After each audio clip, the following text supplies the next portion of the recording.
What's up? What's up? Jack Daniel in the house. The exclamation point doesn't... Whoa, that's loud.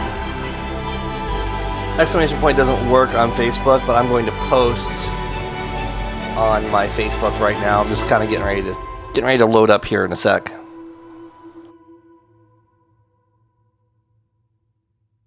If you go to Supafedge on Facebook, you can probably just click my name if you're watching the stream. And basically you have to enter my Discord.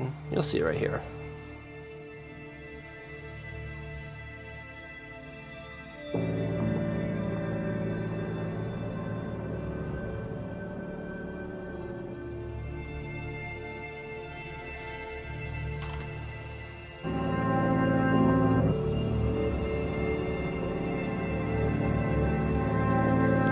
What's up, Jack? What's up, man? Gonna do some bunker missions here in a second.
Oh, sorry about the crazy audio. Give me 1 second. I'm making a post.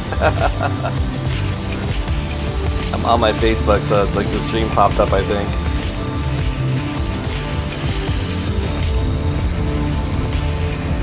Almost done, almost done. Oh, it's crazy.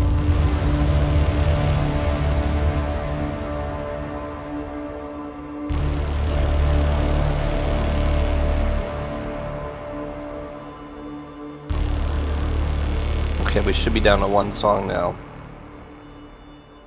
Let's do it. Loading up the game. I love that track. That track is awesome.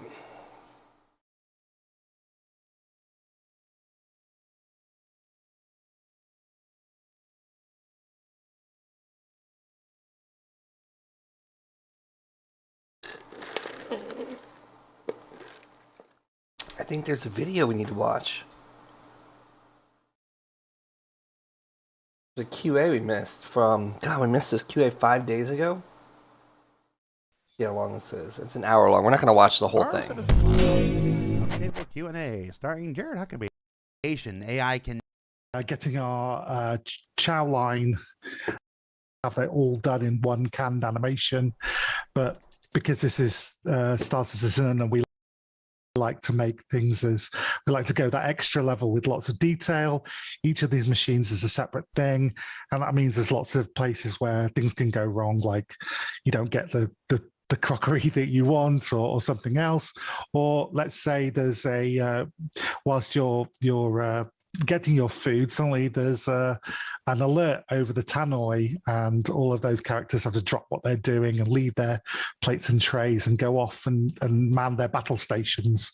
So it's dealing with all of those things, like how do you come back to that and deal with that. So that's a kind of taking lots of stuff that we've already worked on and then putting it all together to create a really complex system, and with all the complexities, all the bugs that come with that. So that's basically what I do. And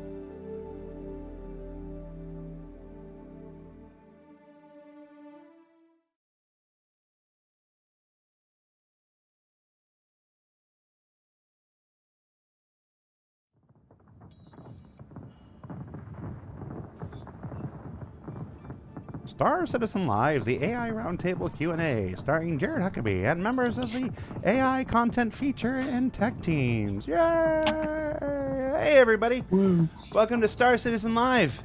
AI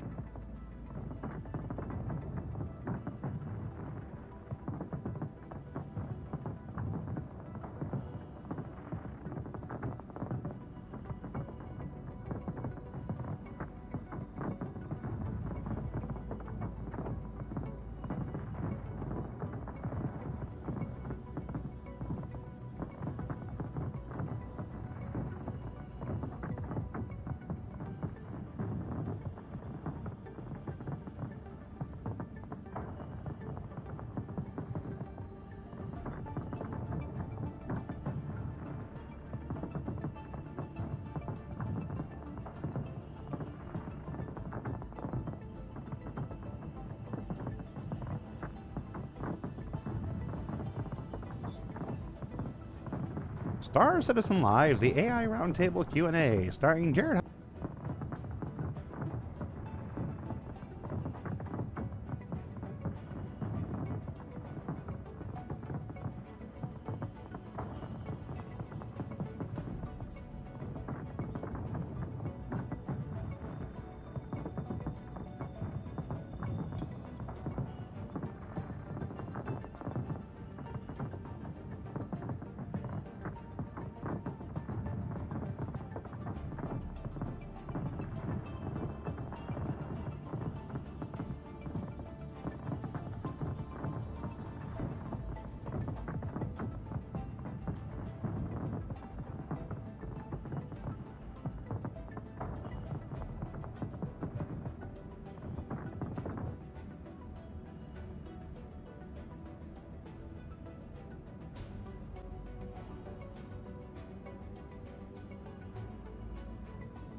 Star Citizen Live, the AI Roundtable Q&A, starring Jared Huckabee and members of the AI content feature and tech teams. Yay! Hey, everybody. Woo. Welcome to Star Citizen Live, AI Roundtable Q&A. I'm your host, Jared Huckabee. Welcome to my home in beautiful, sunny Manchester, United Kingdom. I say that and people think I'm like, oh yeah, no, that's sunlight. I am lit by only sunlight right now. It's actually, I've been here for 27, 28 days now, and it's only rained 2 of the days we're here.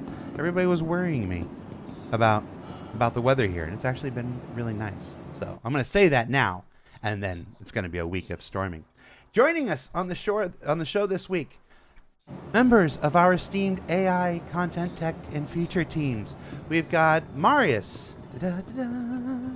I'm Marius. So I'm a lead programmer. I'm for a long period here with in the Frankfurt studios. I think it's more than around 6 years.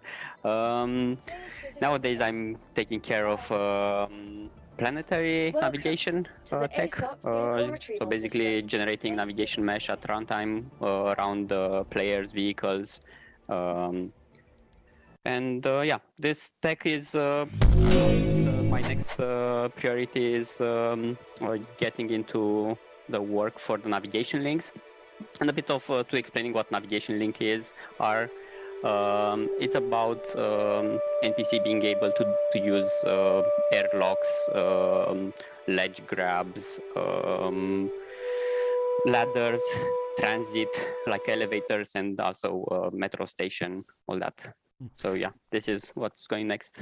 Now let's not undersell that planetary nav mesh. That is a huge addition to Star Citizen. That is what's going to allow us to put AI out at all of these outposts and points of interest, so that when players go and explore these down wrecks,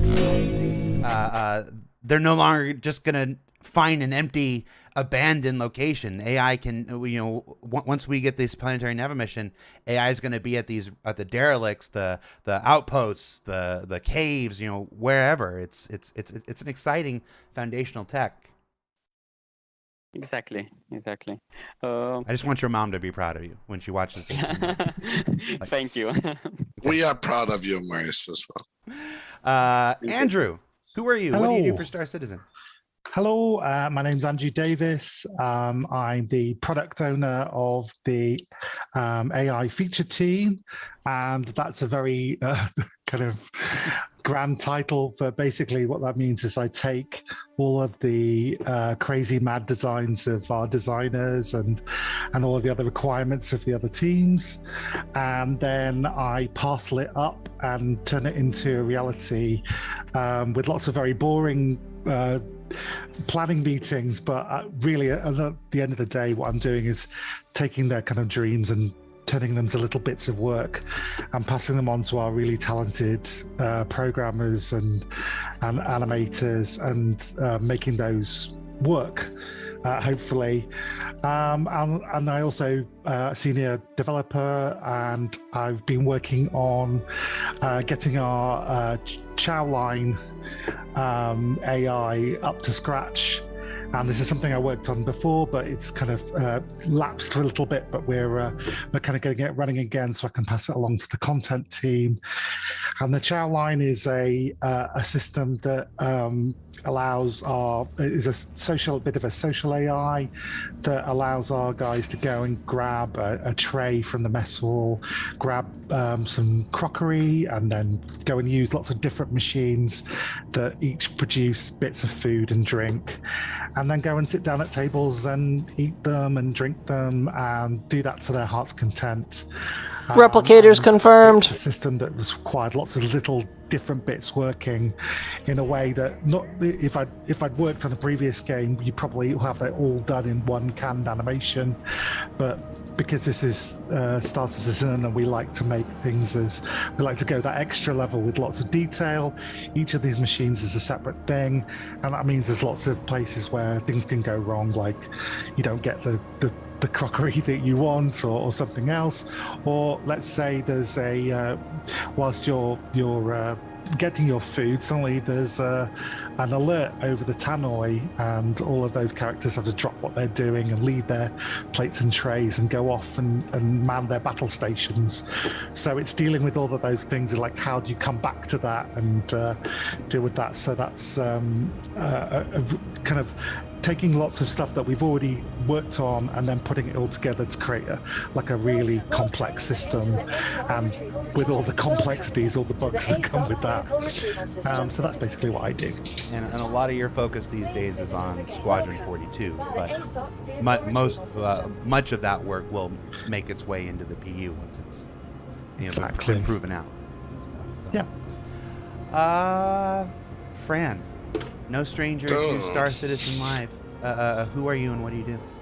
So I'm Francesco Roccucci, and I'm the AI director of the teams, so the AI team. Mostly my responsibility is overview all the implementation, technical implementation of all the elements of the AI, so making sure they're implemented correctly, that they're up to the standard, working with design to look at the logic, or with design and animators to look at features that they need, how do we make them, and then making sure that they're dispatched to the right person, or some stuff I do it myself because I really like it.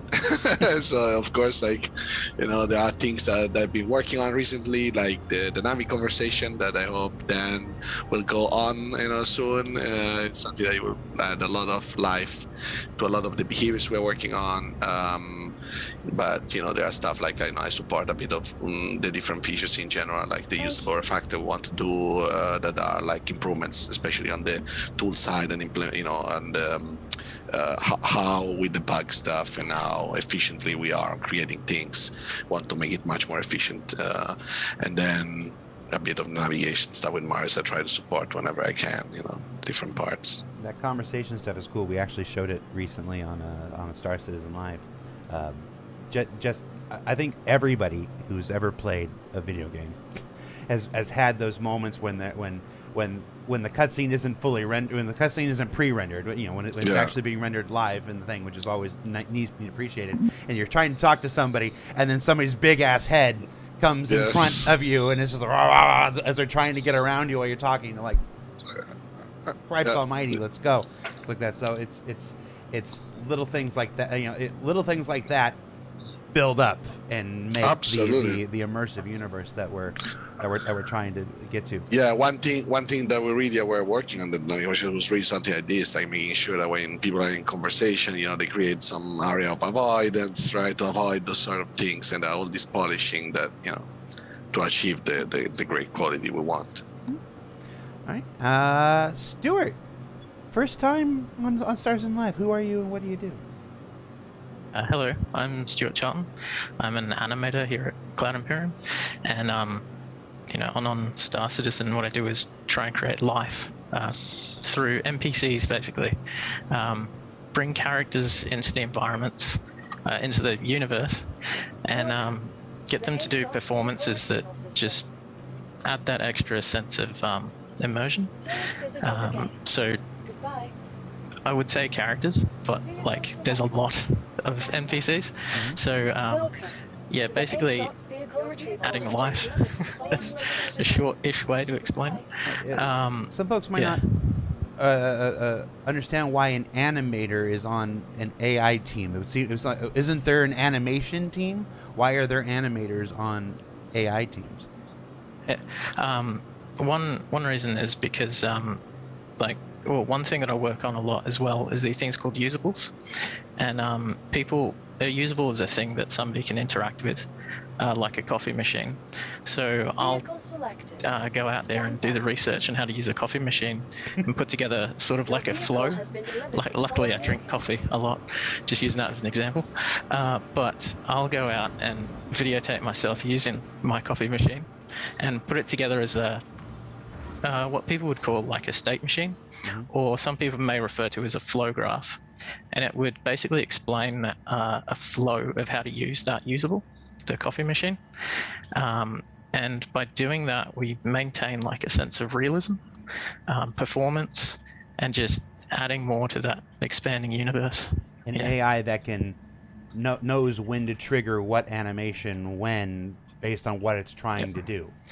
Yeah, for example, bartender, knowing how to make a highball, or knowing how to make how to get a smalls glass, knowing how to make, all the different drinks, so yeah, all of those different things. They all require different performances, and so I'm in charge of making sure that performance is authentic. Gotcha. and that's why animation is such an important aspect of AI work. Yeah, you had something. Yeah, I think you said you had something you wanted to show us real quick before we jump into questions. One example of what I do is actually go around the universe through these awesome environments that people have put together, and I pose characters that are sort of interacting with different usables, and then I speak to our animation director Steve Bender and request for mocap shoots to be done. I also talk to Fran and Dan and multiple designers about how we can actually get this to work. And something that's also been brought up in some chats lately are commuters on just train stations and things like that. So I thought I might show some of the poses and then the shoots. There's some work in progress. Drumming is obviously what I like as well, so I've got to put that in. But this is something that I'm really interested in adding, which is some characters with different kinds of postures, things like that.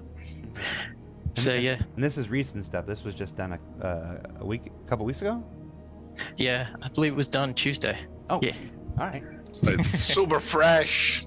Super fresh. So, that last one where he fell asleep, that wasn't actually, you didn't ask for that. He just, he'd overworked him so hard that he just fell asleep. Turned on the equipment. Folks who have read the letter from the chairman that came out just this week, in the section about the studio and the new studios that we're building, there was a small blurb about a brand new 4,500 square foot performance capture stage that's being put together right across the walkway from our new office. It's our new office in the UK is a campus. It's part of a campus. We have the top 3 floors of the Manchester Goods Yard building, which is the one that you see in ISC hosting and everything. And we're gonna go inside. We're gonna go inside starting next week, and then like you could throw a rock and hit it, like right next door across the walkway. There's another building with it where we're building this giant performance capture stage, where we'll be able to do pickups like we just did, like Stuart just showed you, for just anytime we need to add more NPCs into places and make the place feel more alive, to do pickups for Squadron 42, things that we realize, oh, we need a bridge for this or that or whatever, or even when it comes time to it, production for additional sequels and stuff for Squadron 42 and stuff like that. So I recently got to actually see it as it's being built, and it is so exciting. Yeah. It's huge. There's actually a picture of it on the letter for the chairman. When it mentions it, there's a link. If you click the link, you'll see a big picture of it in its current state. And then there's a third building, kind of catty corner. It's weird. It's like an L, and that's where my new stage is going to be. Where we'll be doing these shows live and in person and stuff like that. Do you have to wear the motion capture suit for that as well? No. We're finally, for the first time in the 8 years I've been here, we're actually going to have like a proper set. So they've That's gonna be I've fun. paid my dues. I've paid my dues and enough with shelves that I've stolen from other places in the building, But put my own personal stuff. But will you have a nice window with the sunlight coming into the room like you have right now? That would be spoilers. That would be spoilers. It's gonna have a window. We'll leave it at that. That's cool. Dan, last but certainly not least, who are you and what do you do for Star Citizen? Hello, I'm Dan Baker. I'm a senior designer on the AI content team, and as a designer, basically, we're kind of the guys that are the glue between all of the other teams. We tend to be the ones that we'll get a request in, say for something, I don't know, say something simple like a seat, and then we'll go, right, okay, straight to the programmers, this is the thing that we want, here's the list of requirements. We try and figure out all the requirements that might have not have already been thought about, and then leave them to mull over that for a little bit. Might be a meeting or two required for that. And we'll go to the guys like the animators and we'll say, hey, we need these animations of this guy sitting down on a chair. And then we'll go to the artist and we'll say, we need a chair.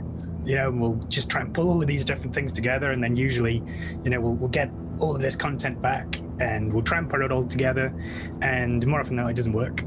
So we'll go back to the programmers and we'll say it doesn't work. We'll go back to the animators and say it doesn't work. Back to the props artists, you've missed something.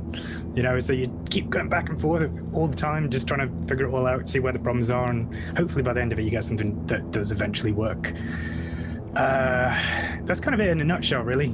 But I do actually have a demo of one of our more complicated usables, because one of the main things I work on in particular, I'm in AI there's just so many different things that it touches, like I say, like all of the usables that most of the usables that a player uses, we'll want NPCs using them. There's a lot of tech involved in AI as well. Like one of the most recent things I've been working on is like AI reactions. So making sure that they're reacting to certain things. So if they're getting shot, you need them to react to that. If they're usable and they get shot, then you need to make sure that there's a system in place to make sure that they react accordingly to that. And we're also just starting with the low and the medium type of reactions as well, like listening to a Tannoy announcement, things like that, the kinds of things that we want them to be able to be aware of as well. And also, I could go on forever. It's like things like dynamic conversations and things as well that have already been mentioned in Wildlines. But I do have a demo here of one of our more complicated usables, or complex usables. It's so here we have a wall panel, which is essentially this is a full-blown usable, and in here this is what houses the goes in a minute. There we go. So the wall panel is the thing that houses. Okay, he's going to walk off. Typical. It houses the ship components. So things like shield generators, quantum drives, relays, whatever it ends up being. And inside there, you're going to have things like fuses or whatever other kinds of subcomponents that might be relative to that component. And they're going to affect the statistics of the component in some way. Most likely just like, if certain fuses were broken, you would probably expect the thing to not work as well as if it had 3 fully functioning fuses. Mm-hmm. So the player's going to be able to, go in here and do whatever they like with the fuses. They could swap it out themselves if they wanted to. Very cool. And then place a new one back if they need. Say that one was broken. Close it. You could open the next one. Same kind of thing. And this will all play into resource gameplay and engineering and stuff, which we'll be discussing exactly later this year. Interestingly, that doesn't want to close. That's a new bug. Typical. So, yeah, the point is, though, that the NPCs, we want them to be able to do all of this kind of stuff as well. So in the future, when you can hire a crew, for example, you'd want them to be able to go up and change these fuses for you, without you having to do it all yourself. Right. And while what we've done so far is very squadron focused, we've also obviously had the PU in mind as well for just making sure that anything that we do will continue to work there as well. So actually, let's just going to reload this real quick. It's Penalties always of live. doing a live demo. It's always live. We always do live. Like I don't We need to understand. say that one good thing is that in this case, your behavior Dan would also handle wall panel already open or in different states because the players will leave them in the wrong state. So Yeah. So there's logic in there to say, this door's already open. So you could tell the NPC to open the wall panel door, and they'll still check when they get there. It must be the new people who think we do pre-recorded things, because the people who have been here for 10 years, they have to know by now. We always do live. Warts and all. I'll be honest though, I had a significantly worse bug like half an hour before we started the call. Managed to get that fixed though. So yeah, this is an example of an NPC actually doing something relatively new that we've developed, which is assignments, which is this assignment in particular is it basically just tells this NPC to find this wall panel and just use it forever, because there's going to be plenty of situations where we want in squadron or wherever we're going to want these NPCs just staying in that place, because we know that as the player's going to walk through there, that it's going to look good if somebody's there. So this is just a behavior now where the NPC is going to just keep going through all of the different actions that they can do on it. So they can do like inspects on the component, they can do inspects on the fuses, takes, places. If they've got like a flashlight or a data pad, they could use those as well. Because that's another thing as well, so that the NPC is aware of the things that they have on them. So the equipment that they have available to them. So if they have like a flashlight, then they'll use that. If they don't, then they're not going to bother trying to use that action. But one of the really cool things about this is how the fuse itself is usable, the component is usable, and the wall panel is usable as well. So you've got like a 3-step hierarchy of usables, and the NPC is still able to search for the fuse, interact with the fuse directly, and understand that it's got the component and the wall panel between it and the fuse, and still act accordingly. So basically, what you're saying here, so it's like I said, the NPC comes up here, it can recognize that there's a door, it opens the door, it recognizes that there is a giant component inside here, what component it is, what it's supposed to do, and then it recognizes that even within that component there are subcomponents, and they all have particular jobs and purposes, and it can sit there and it can go through and validate each one.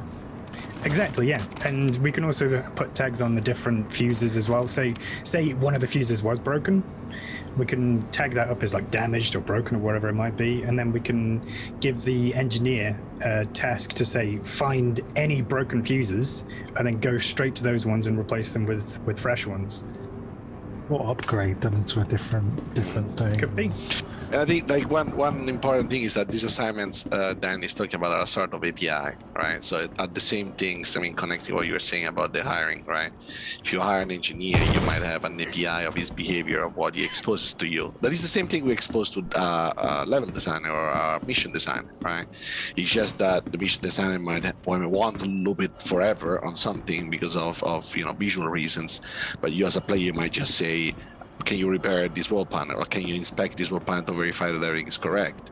Or maybe you have an alert in your main board computer and it says that, oh, this fuse is broken. Then you can send one of your crew members to repair exactly that fuse.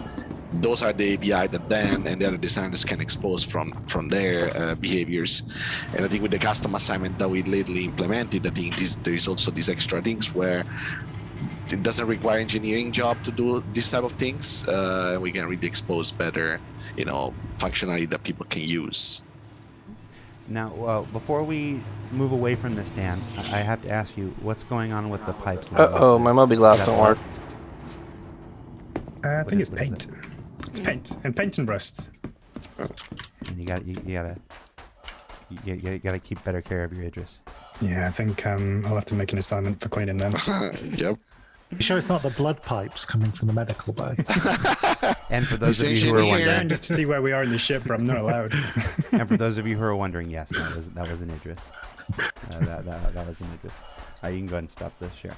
All right, so that is our setup to transfer over into the Q&A portion of our show here.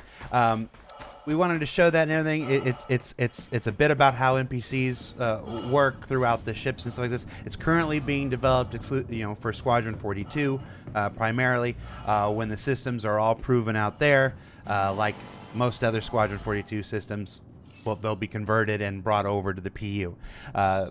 We say this because the number one most voted up question in the thread this week, and by a wide margin, and then repeated at number 4 and repeated at number 8 and repeated at 10 and 15, whatever, was how will hiring NPCs work? We're not going to get into how the hiring of them works because that's actually not an AI test. That's actually a game design task. That's not the team that we have here. But we will talk a little bit about the process of making those NPC crew work and what's going to be involved in them and stuff like that, such as we just showed. So we'll start right off here. What is the development path for hireable NPC crew implementation? That's not good. What I are the can't see. design My Moby challenges, Glass. the prerequisite technologies, the known roadblocks, the gateposts, everything besides just a lot of time? What are we talking about here? Do you want to start? Okay, I'll start. I think so some of the stuff I think that Dan just showed, I think it is part of that, right? I mean, Dan, you'll be involved with a lot of those behaviors, not just the engineer. The deck crew is the same, where we have characters that will take care of your ship, help you to land or repair, try to refuel your ship and stuff like this. So all those behaviors are the basics for, first you need to do those behaviors and then you can hire them to do the behavior, of course. One part is this assignment and the custom assignment work that we were discussing. That is the way in which, let's assume the player hired 3 guys, first of all, right? So it means that they are assigned to you, they're part of your crew. It means that when you take the ship, let's say they are there already, first of all, and then you can give them commands. And the way you can give them commands, in essence, is despite the UI and how the player-facing feature, works, it will eventually turn into the request for the assignment to the AI. And the request for an assignment to the AI means that basically we have something that we call master graph, that is kind of a same machine on top of the regular activities and sub-activities that Subsumption describes. And this is where the API, the custom assignment, comes into play, right? Because we have a custom assignment activity that just can take whatever task you want them to do as custom as you want, and they will just do it. And then there are things that we want the activities to expose. It's like, I'm not an engineer, but if you ask me to repair something and you hire me, right, and I'm a janitor, I can try. Now, I might not be that good, it might take 3 times longer than what an engineer would take, and possibly I would put a fuse that is also broken because I cannot understand if the fuse is broken or working.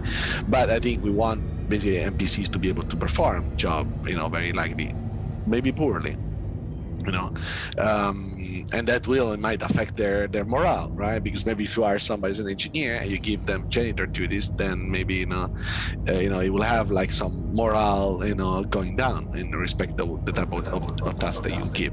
So all those things are already supported What's up, Kev? by systems, right? So some parts are just the way we expose them to the different behaviors. Lol. And This yeah, AI and a lot stuff is is possible, dope. right? They're talking Because I think about. people want us to have a good experience on the animation side, making sure, as Dan said, that these usables are set up correctly, props are set up correctly, right? That you have the different type of fuses and stuff like this.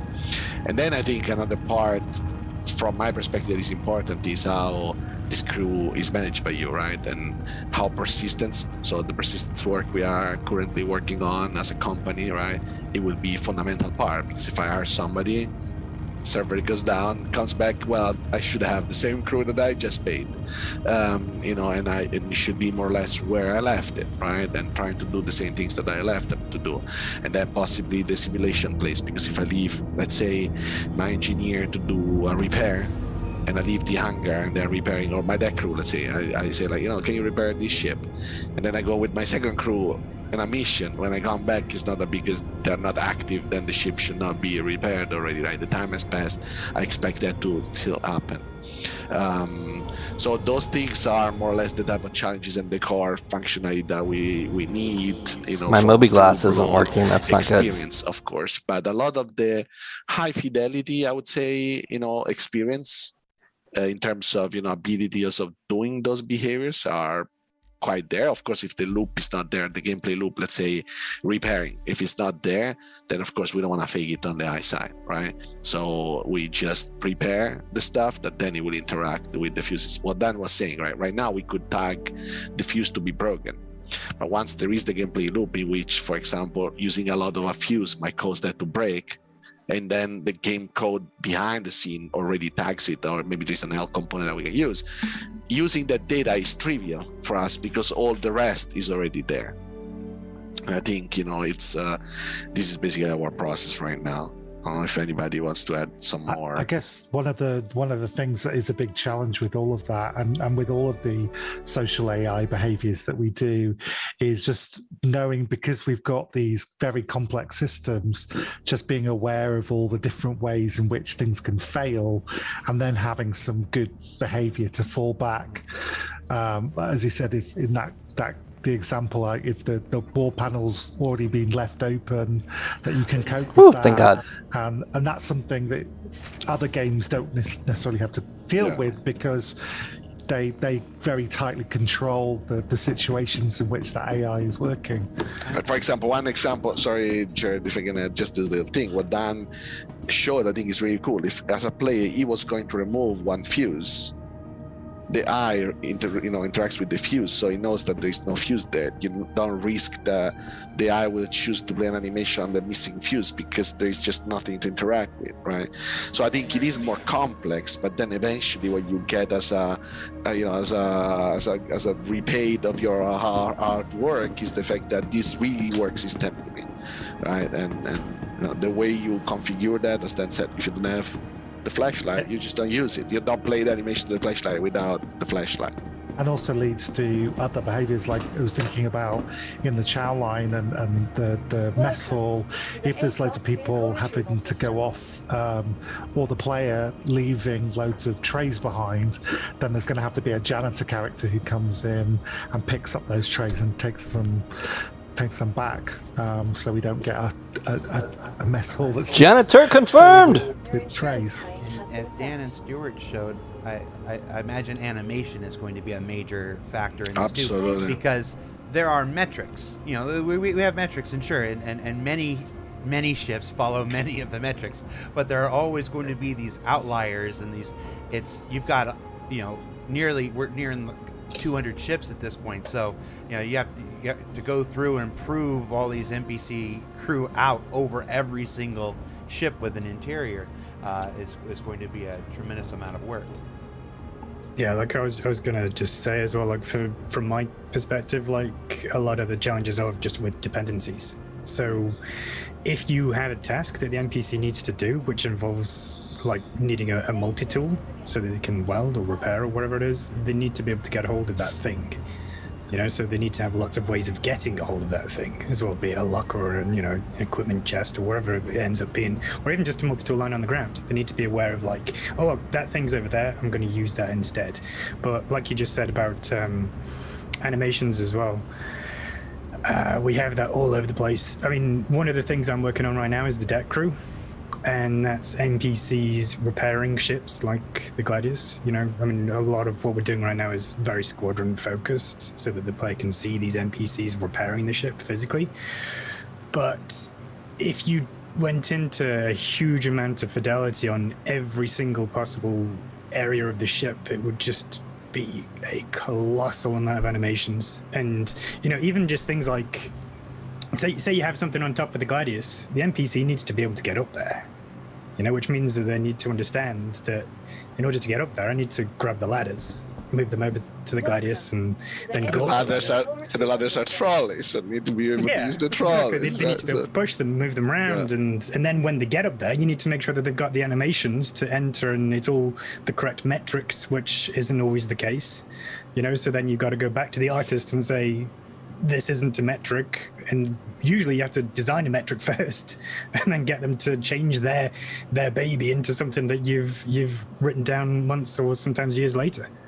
Yeah, I think the challenge is also to give them the tools to do this more as efficient as possible, right? Because I think you guys might have also a way to override all of this with custom animations, for example, for each ship, but I think the critical bit is how quick you can do that, right? And I think how quick Stuart can go through in a test map, and this is why we have done like a lot of also work on the custom assignment, because we can use them in the Fisher test, and we can use them to try to speed up a bit this process, because Stuart needs to be able to go there and say, I play the going up the ladder animation is like, without spending hours on trying to reproduce it, and the same for Dan. I don't want to keep making AI crews sound like a nightmare, absolute nightmare scenario, but we do want to effectively communicate what an initiative, what a endeavor it truly is. To what Dan and Andrew said as well, those resource, the fuses and everything, those are all part of the whole resource management system, and that system has to be Did they cancel the repair and downs? proven out and usable by players first, before you then figure out how to expose all that stuff for AIs too. So this is my way of saying it. I don't we're going to move on from this topic here because there's a lot of topics we want to do. But it's important to, I want folks to to just be sure that they understand to properly manage expectations. We are shooting for the moon with this thing, and when it is complete and when it is fully developed, it'll be a thing unlike any other. But it's also an iterative process, right? So we get, the first step, then you can iterate, you can make it better, you can add that, and more fidelity, the more you can, basically. But NPC Crew is not a soon thing. It is a after many other things are done. Well, on this note, sorry to also say one of my points. The idea is that we also try to reuse what we already. So basically, the social AI, we're already going to implement behaviors, activities for repairing, right? When you hire them, you just try to use the same, to use the same, only with the input dynamically from the player, because you want to repair your ship, you want to actually work for you. So basically you just give guidance on already existing behaviors that we're already trying to implement. So at least not to duplicate and not to put more work on this. I think, Jared, now you know that you need to stop us talking because we have like too much stuff that we want to say. Marius, you're working on the dynamic nav mesh right now. When that's in later this year, it'll allow people to go to these certain POIs. Not every POI; it's up to designers where they're going to use it and everything. But they'll be able to go to certain POIs, certain things that we're going to show here in ISC real soon, in the next couple of weeks, and encounter NPCs, friendly, hostile, whatnot. For the hostile ones, how's it going to work? Dynamic isn't the entire planet. That's the whole point of it. It's pockets of the planet where the players are and everything. What's kiting and AI going to be? Are we going to be able to go to a POI and kite somebody all the way back to Lorville or to the main landing zone or something? What are we talking about here as far as scope? In theory, yes. So we already kind of showed a bit during the CitizenCon, right? The outpost and the NPC go moving around, trying to selling stuff, having combat with you. At that moment, actually, the planetary navigation, it was close to end, but it wasn't finished, so we weren't able to use it. But now we should be able to use the planetary navigation in this kind of similar scenario. And I think mission teams are trying I'm almost done to 4. around this. And yes, in theory, as I was saying, because I think we can say, Mars, we can say that we handed over to design that they're already working with that, because I think that I think is a cool thing that right now they already started using it, and they already they can provide us feedback already, right? It's internal development right now, and as Jared said, it's something that people can experience this year, at the end of the year. Yeah, and because you said that if we could actually move with NPC everywhere, even to Lorville from, in theory, yes. So because we generate a navigation mesh only around actors and vehicles, right? And actually, if we go farther away, we also destroy those areas, at least not to keep in memory blocks that are not needed. So yes, you could go around the planet with no problem. Theoretically. And in general, theoretically, yes. If you survive them shooting at you, and yes. Well, we'll see how it plays out in testing. And there's a reason many games have leashes. Of course. On stuff. So it's one of those things. I think it's very likely that designers usually want them to stay more contained than the actual technology preventing you to not do it. Of course, because it's the experience you want to give to the player, right? A realistic character probably won't chase you for 80 miles. But because they have been told usually, because I think they will be told to not do it, and then I think eventually what we want to have is the ground vehicles, right? And then they might chase you with vehicles as well through roads. But that's a wonderful illustration of the difference between a design decision and a tech Exactly. capability and stuff. The feature, the tech that the team is building, yes, it's technically possible and whatever. But then it will be Sometimes it's the other way around. Sometimes might be the other way around, where it's like, no, you cannot do this by tech, and he's like, but I want that, So it's like, could be that as sometimes you have to be the bearers of bad news. well. Also recently in ISC, we've shown the work for AI reinforcements. Basically going to one of these places that maybe doesn't have AI until you trigger something, and then they come flying in on ships and stuff. Will AIs bring in large drop ships to unload both humans, or only humans, or humans and potentially ground vehicles? In theory, yes. No, I seriously doubt they'll release any capital only ships. With actors, with NPCs, also in general, those are big cargo ships that are part of the reinforcement behaviors, right? To be able to carry, 20 NPCs, right? Not even sure if capital ships could land on the planet. I think anything could land on the planet right now with the tech that we made, but I think the real problem is only that we, as you said, we're working on the navigation links, right? So some ships have different methods to enter and exits. So it depends on the ships that are the methods that we currently support, that are the one with the back door right now, and the one, for example, that have internal elevators. We don't support them yet, or something with the ladders. We don't support them yet. But the one with the back door, if it's a capital ship, then it's fine. If it's set up correctly, of course. But that is just a bare minimum. Like, this might be more a design decision as a follow-up. Will the AI reinforcements immediately begin destroying our parked ships, or will they engage players directly first? I think if it's not good, if the player or the hostile is not actually in the pilot seat, they will not try to shoot it. Yeah. You're not going to attack that ship. For now. Yeah, I think right now, there's one thing to say. We don't have a live a good tactic for them to decide how to destroy a ship. So of course they could shoot with a rifle, but it doesn't really damage much of a ship. And then yes, they would like it. We also want to understand how to expose based on the mission requirements, right? So for example, the guys could be called in not to destroy your ship, but to destroy you or capture you, right? In theory, eventually.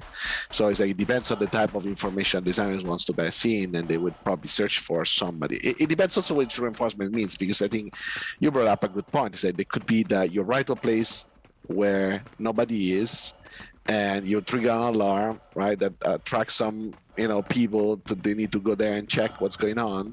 But it could also be that there are already people that you engage, and some of them, they manage to require assistance.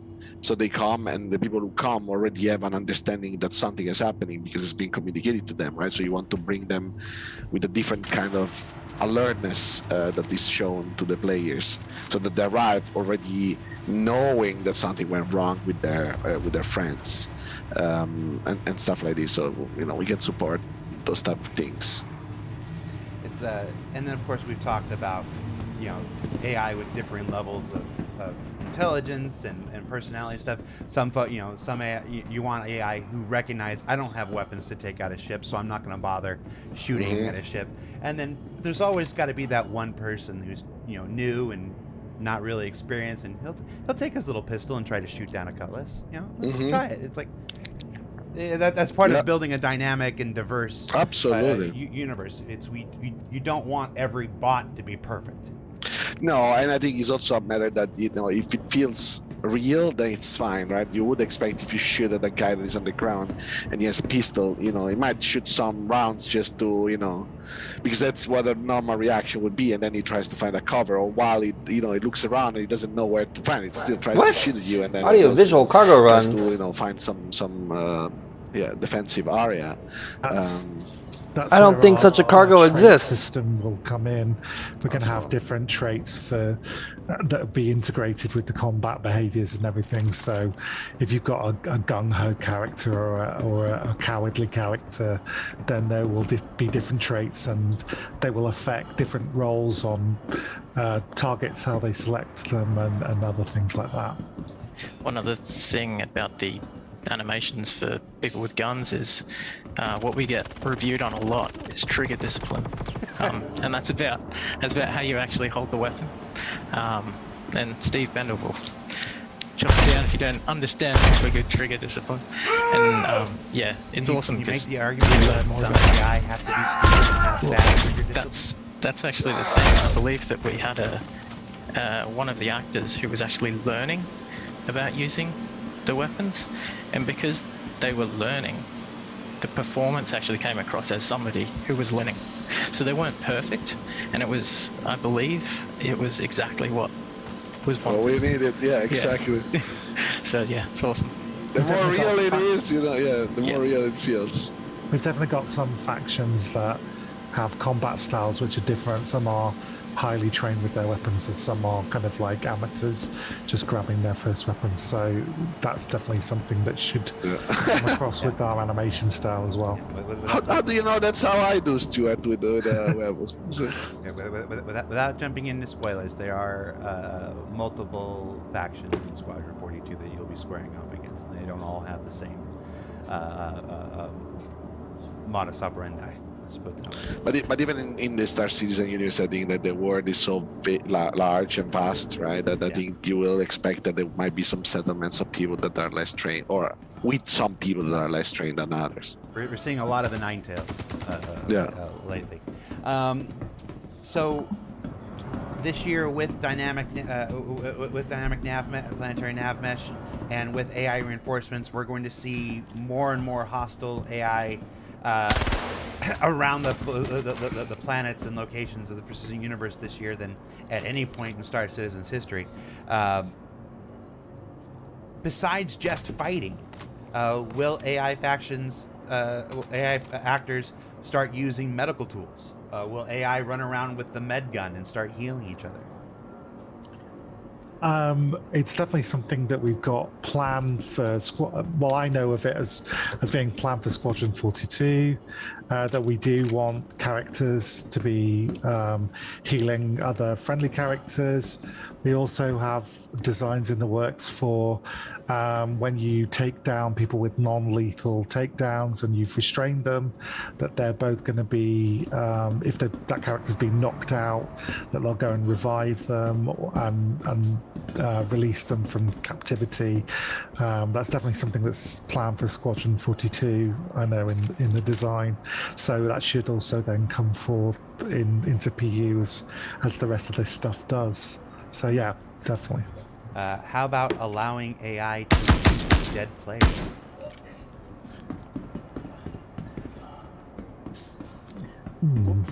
Anybody wanna go I think it's similar. I'm not aware of anything. So I think but in general is connected Andrew to the stuff that we want to do with the ammo and resource management, as Jared was also mentioning, right? For example, we do have already some work that we put in for investigating dead bodies, right? And like in general, it's like when you would have to search, these all connects, right? So it's like when you need to find ammunitions, for example, you finish your ammunition, what you would do is exactly the same as a bartender would do, right? That you would request the system to give you Where you at, Cam? usable You heard? that can provide you with a specific set of objects. In this case, ammunition for your pistol or your rifle, right? And that could be a body to loot. It could be a crate to loot, right? And that just means that you go to the object, you play the animation that, Stuart and animation team makes, you would look and of course, what you're after for looting, compared to that you really need to go and find. I mean, you could pretend also that you don't know and let the AI sometimes, maybe based on traits, finding somebody that doesn't have anything as well. But in theory, the AI might know where to go and what to loot. So that these type of things is an example where I think a lot of the work that we've done on the social side is not isolation. It's exactly the same things that you need for combat. It's exactly the same thing that you need for pretty much anything. And it's and then it uses the routing, as Dan has shown, that is like the ammunition would be some usable inside a usable that is the body of that you need to loot, for example, or the crate. So when you say pick up, it routes through the right object, and then you play the right animation because you carry this extra information with the action, and then it's just a matter of setup, but the behavior is going to be the same. It's like, give me something where I can get these bullets. Oh, is this usable? Okay, cool. Is this, it can either be a physical bullet that you find on the ground, maybe you find a magazine on the ground, but it could be just that that something belongs to the loadout or the inventory of something. Well, that actually starts to touch on one of the relatively new things that we're starting to look at, which is currently NPCs are all knowing, right? They know everything about everything. Like they know if the wall panel at the other end of the ship is in use or not. But what we want to start trying to introduce is the illusion of them not knowing where something is. So like Fran was just saying, like with the ammo, the NPC knows straight away whether that guy's got the right ammo for them or not. But we want them to go and check anyway. And same kind of thing like with something like a vending machine. If an NPC is going to go to a vending machine for something, it might be nice if another one comes up and then they go, oh, it's already in use, I'll just sit back and wait for a minute. And maybe that could even introduce like the chance for them to have some kind of a dynamic conversation as well. So it's just those small steps that we're making towards trying to create this larger, more complex AI behavior. So, They'll also never know if that vending machine is going to work. just torture your AI here. For a little bit in the chat today, there was an interesting conversation about the nature of frustration going on between some members in the Twitch chat, and if that's how they want to spend the time, so be it. But let's play on the nature of frustration and talk about performance issues.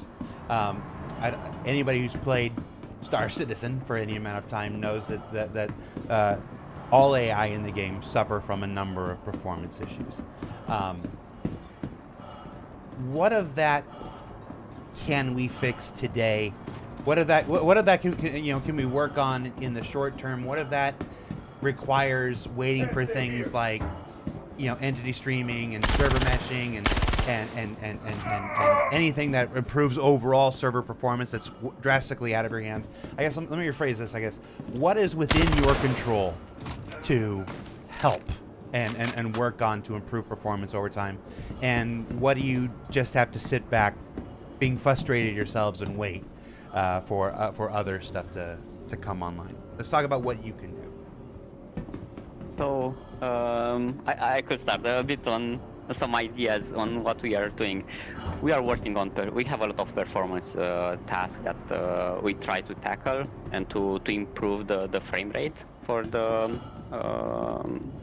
dedicated server, because on the client is not a big problem. Usually you stream only what is around the player and you render only that, so it's not that costly. On the dedicated server, because we don't have yet the server meshing, if you have 50 players and each of those 50 players are in heavy areas like Lorville, Area 18, New Babbage, with a lot of NPCs, right?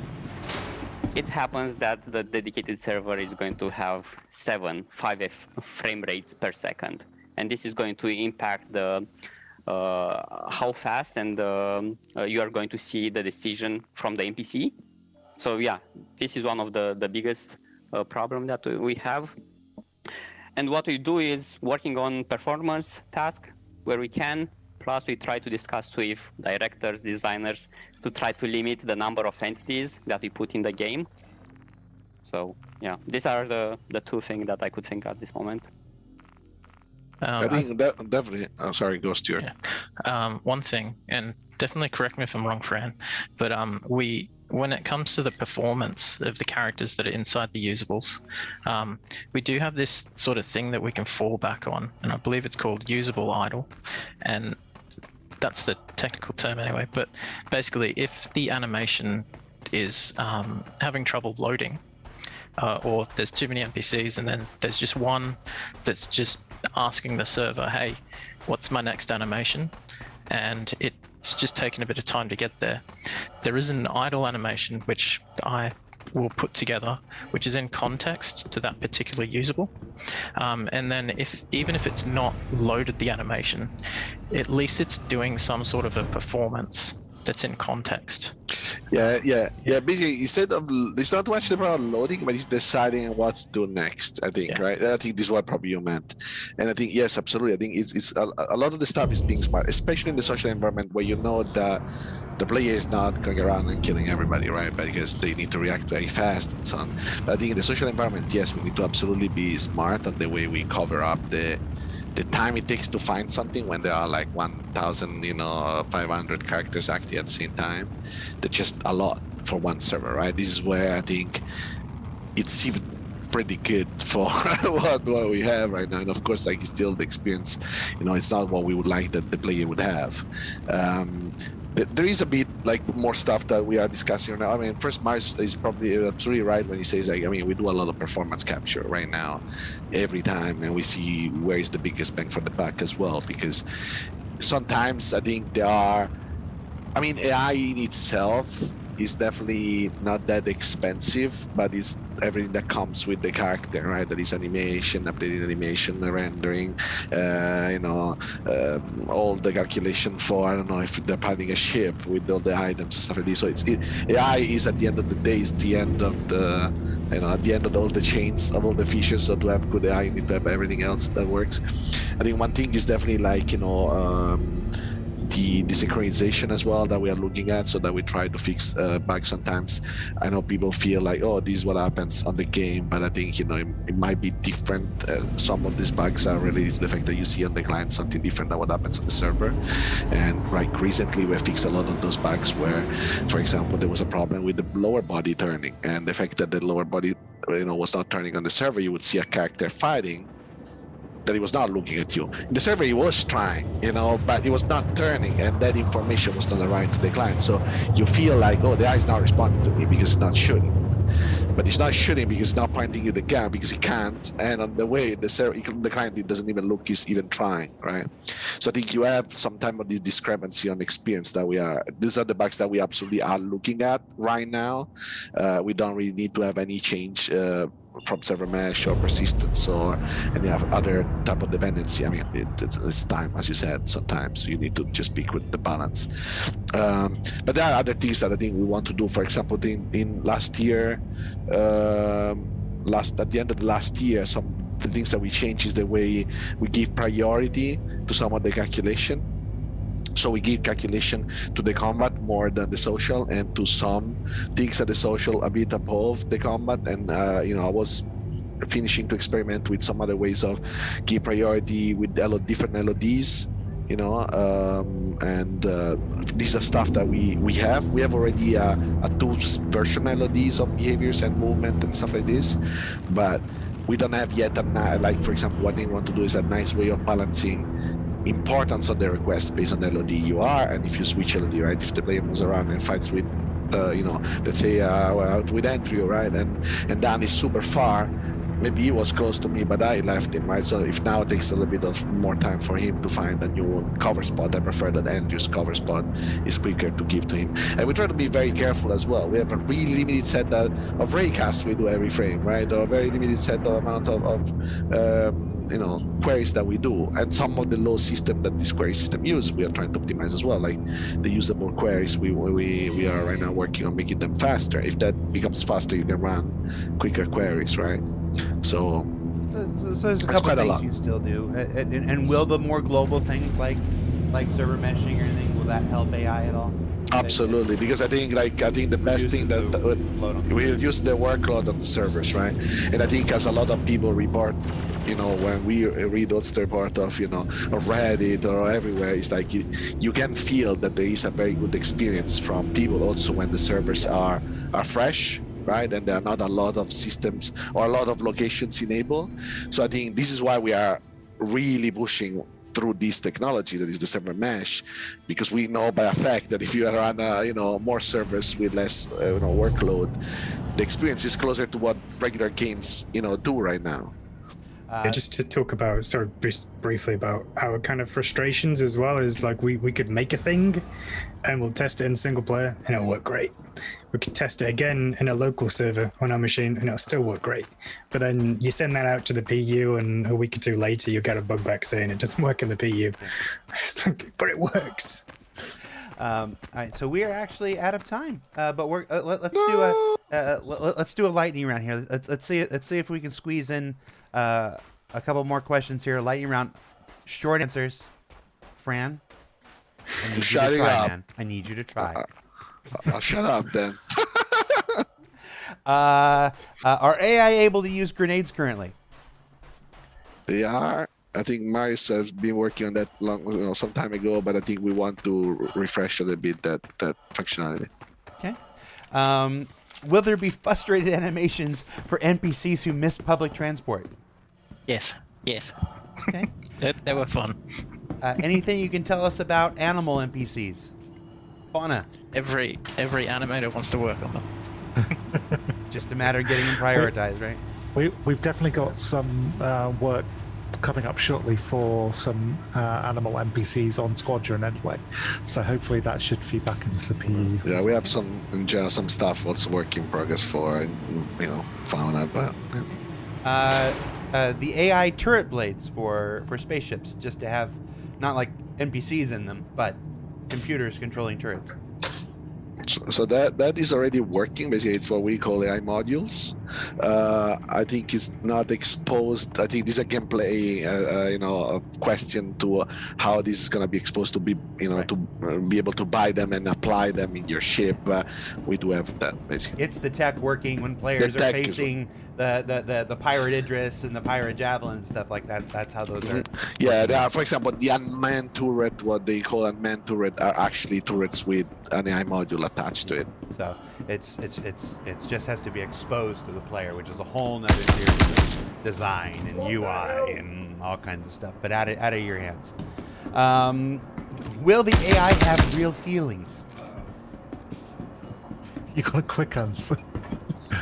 Told you the Turing test by 2040.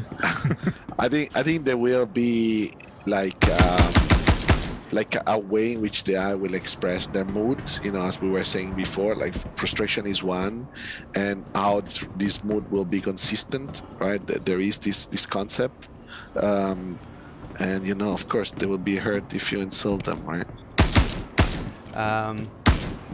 For your area of expertise, what's the biggest challenge right now? What's your Setup. Setup and consistency in setup is quite challenging, especially with a big studio like us, making sure everybody's doing things the same kind of way. Because when you go back to debug something and it's set up entirely different to how it should be, it's another You're frustration. talking about Stuart, aren't you? I can tell. Nah, Stuart's actually really good. He's great. Anyone else? Biggest challenge in your job? Getting mocap time, but that's going to be fixed. For me, is the intertwined systems, right? I think, for example, just the usage. Something I was looking at with Mars, right, was this transit system, and then, you need to have a full understanding about how a system works, so that then the AI can also use it in the most consistent way, right? So sometimes you need to have some either dedicated time from another team, and making sure that those things are synced, or make your the best of your guesses, on how something works, so you can collect the right questions to use the other team's time, in the most efficient way as possible. And then the fact that sometimes some of the new feature, this might take at least, they usually have an impact, right? So it's like you need to do stuff in a way which encapsulate the risky part that might be affected to the minimum, right? So that as soon as something happens, then it's all in that side. For example, the loadouts and the inventory. We have been talking a lot about the lockers, right? We did an implementation that way, which is that they can go in the logger, they can change. Now, as soon as the inventory right is there and the functionality for the logger we can just replace the little part. Andrew, where's Andrew? I was going to say lots of planning meetings, but I think, what I said before, complexity of sometimes complexity of systems, just having to think through everything so you can get stuff right as possible the first time out is, that's probably a big challenge for me. And Mars? Challenging, but in a good way, is working on and trying to find solutions for performance. It's something that gives you the best for that situation, especially with limited resources. All right. Well, that's it. You did it. You survived. You survived the hour-long show. Thank you so much, everybody. For those watching at home, remember, Invictus starts today. I think it's probably starting like right now, if I'm not mistaken. Be sure to check out Crusader and all the stuff that Invictus this year has to offer. It'll be changing up every day.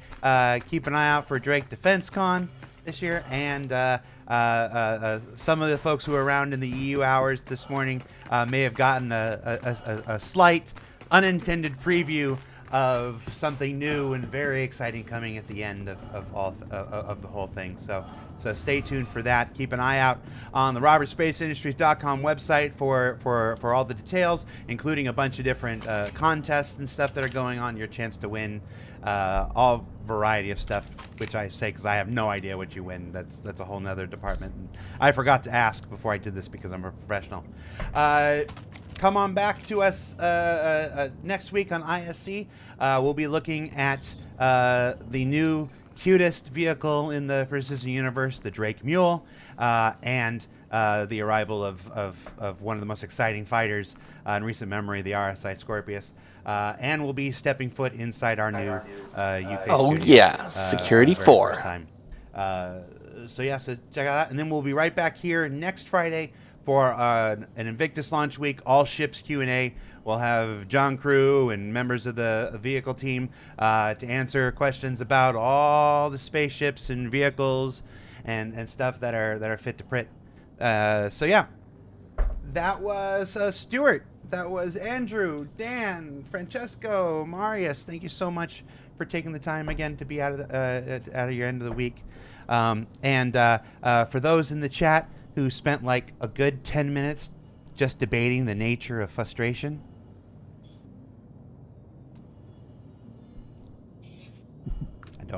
I don't know what to say. I started that thought and I don't know where to take it. Not any place that's not going to get me fired. So I'll just say good night. Take it easy, everybody. Thank you. Bye. Bye, everybody. Bye. So the mule is next week. That's this week, because this was last week's video. In chat for like 15 minutes. I just want to see this autoplay stops.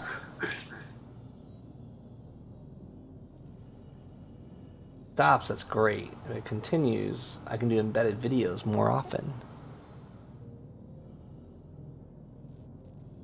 So, I've unlocked security level 4.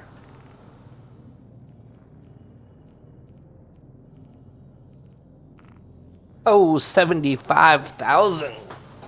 So it's only 10,000 more? Huh. It goes from drugs to narcotics, though.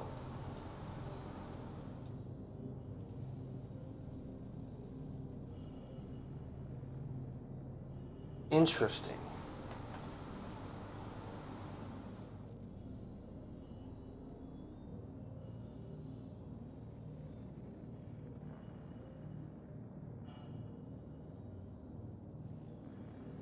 Grabbing a drink real quick, guys.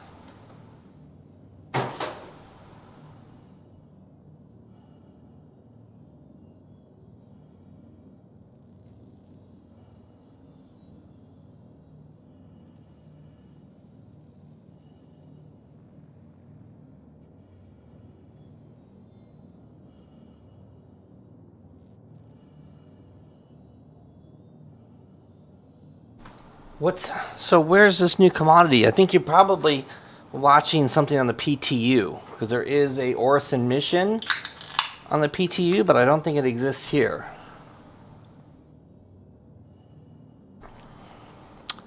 We can check SC Trader real quick, but I'm pretty sure it's not here.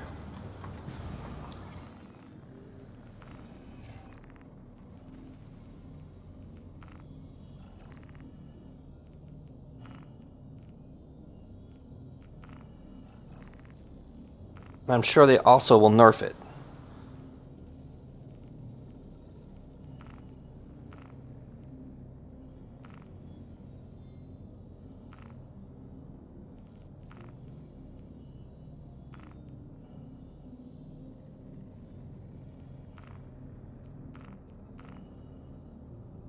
Well, let's do the high-level guard mission to get it done. To do it for the first time.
Get us some more information, Gold.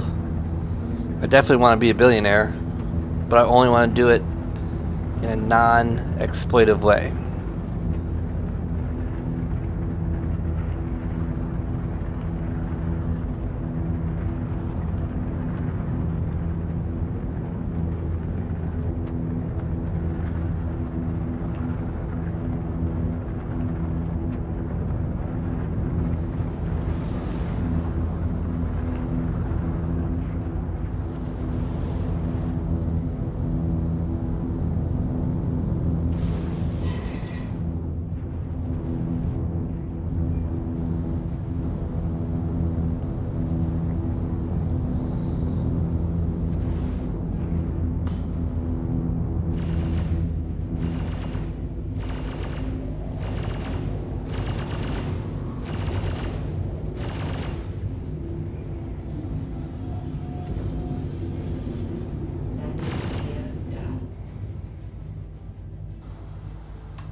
Alright, I'm excited for this mission. Long time coming.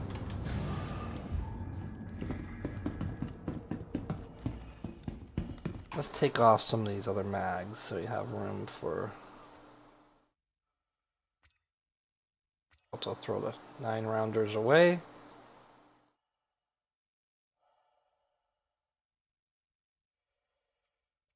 Oh, what a pain in the butt.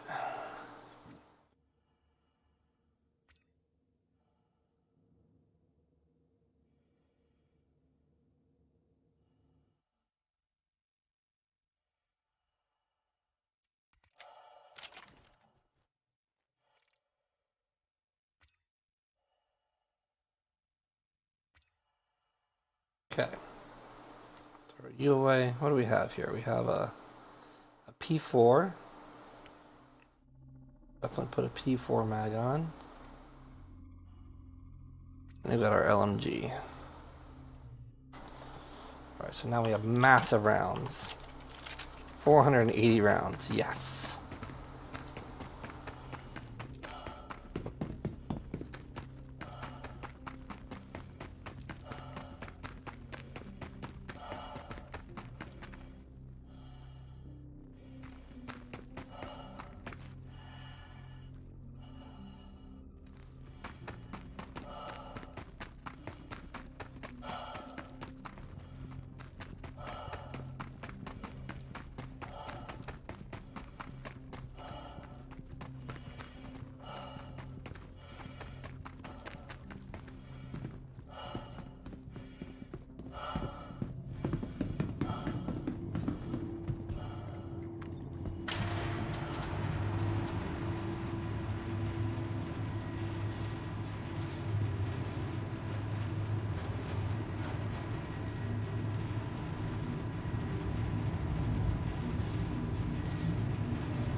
Oh man, here it goes. You know, let's check our rep first, see how much rep we get on this. So, just a tiny bit.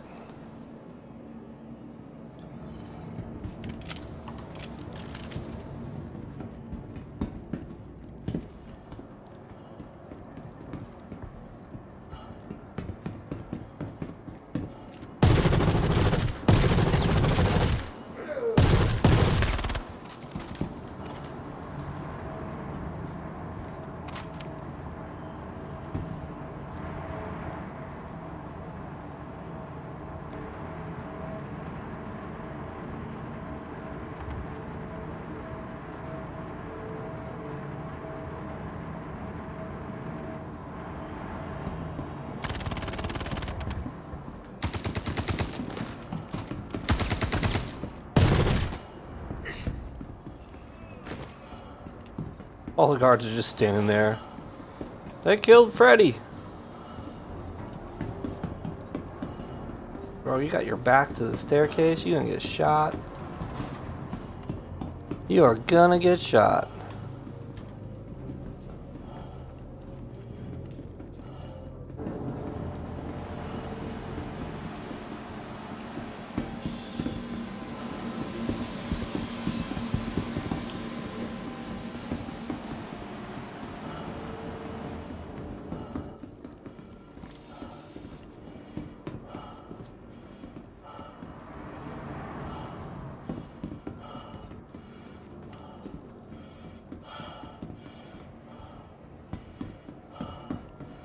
Gotta be back there.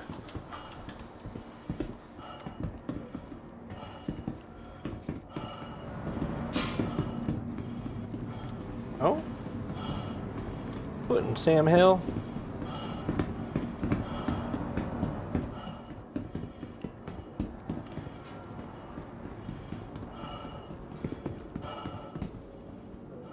How's that even possible?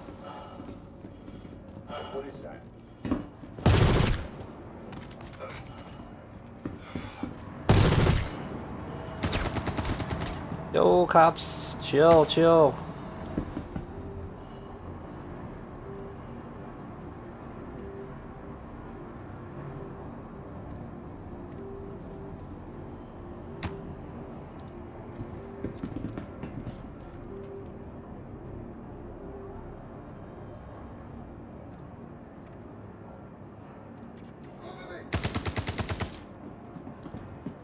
Oh shit, wave 2's here already.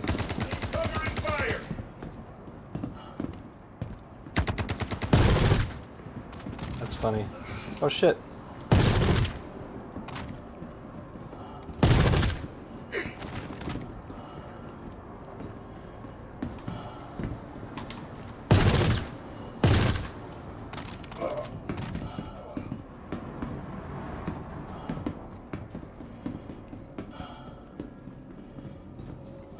There's only 3 waves though. I thought there was going to be more waves.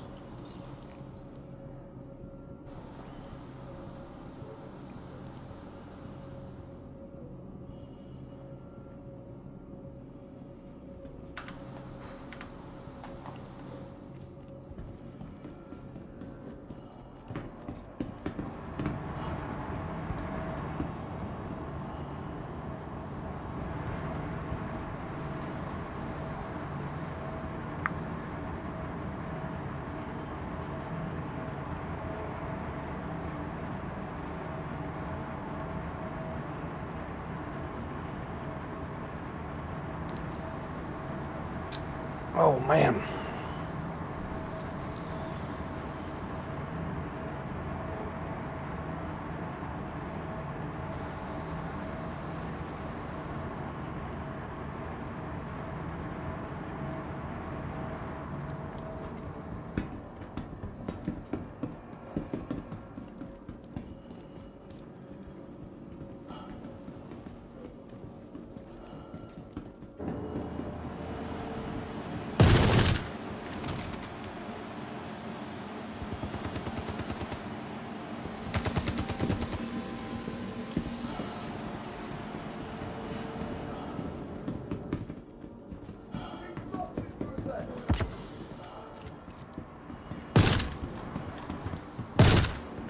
Uh-oh.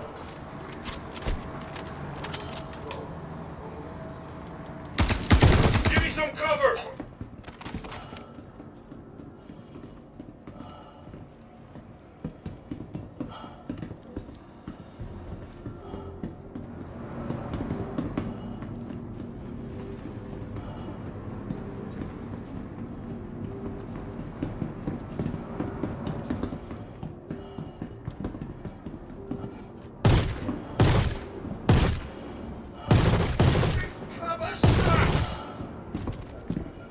I don't even know where those dudes came from.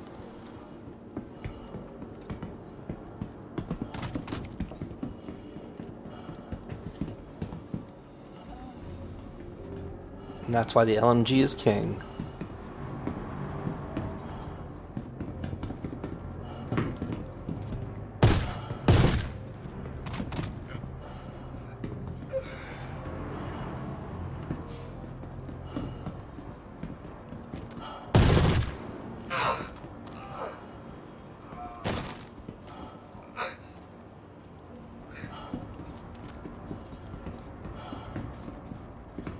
There's the last one at...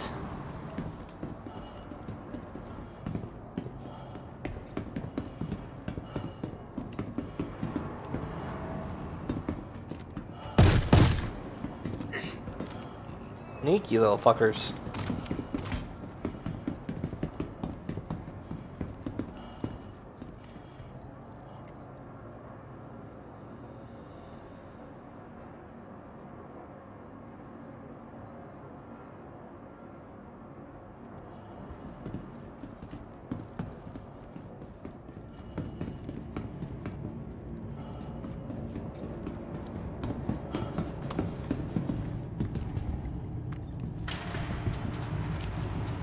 Let's see how we did.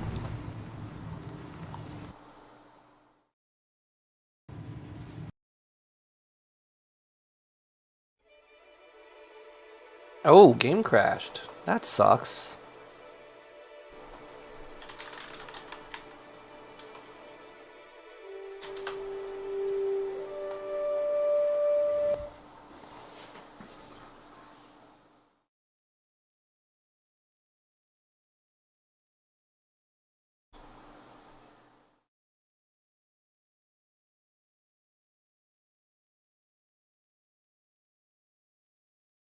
Damn.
Alright, let's see how much rep we got from that.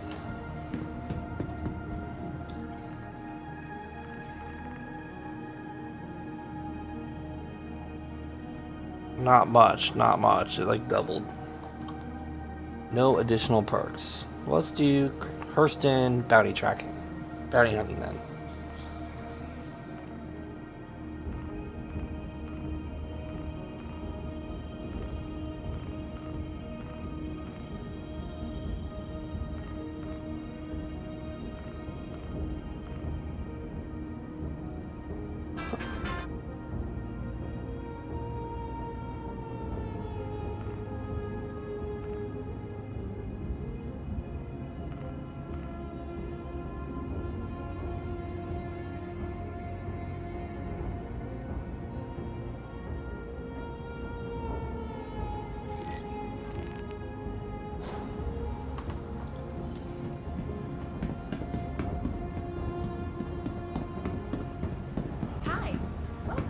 There's really only one way to solo ERTs easily.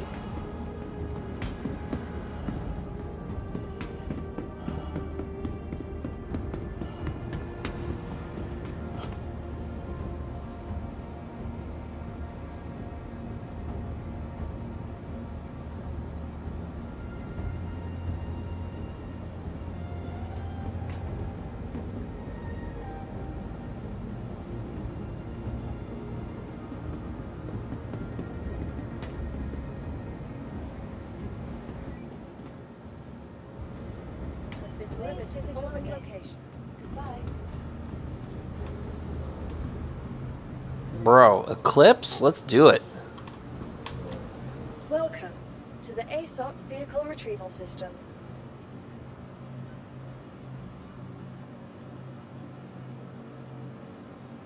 Your insurance claim has been sent. Thank you.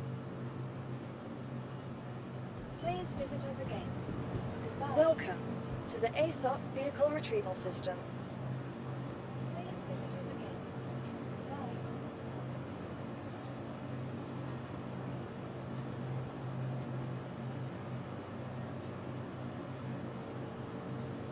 Welcome to the ASOP Vehicle Retrieval System.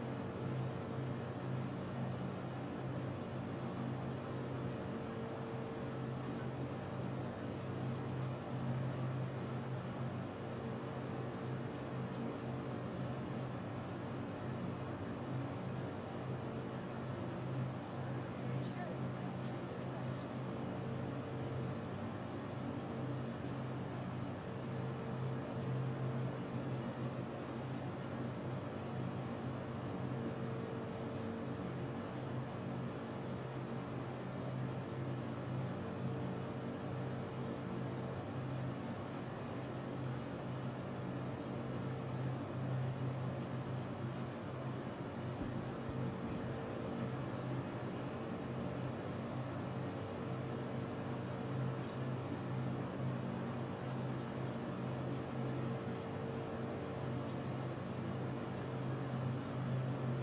Yeah, 10 minutes is a long time to wait.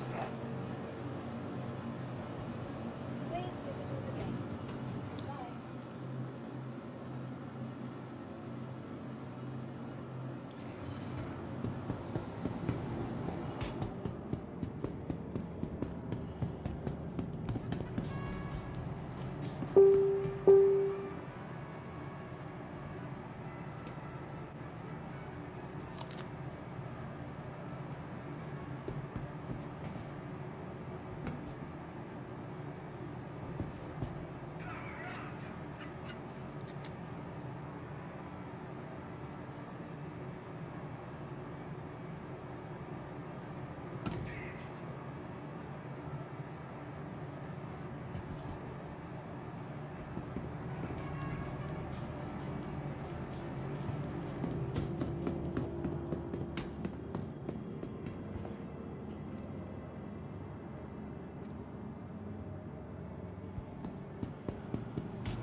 Please visit us again. Goodbye.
retrieval system.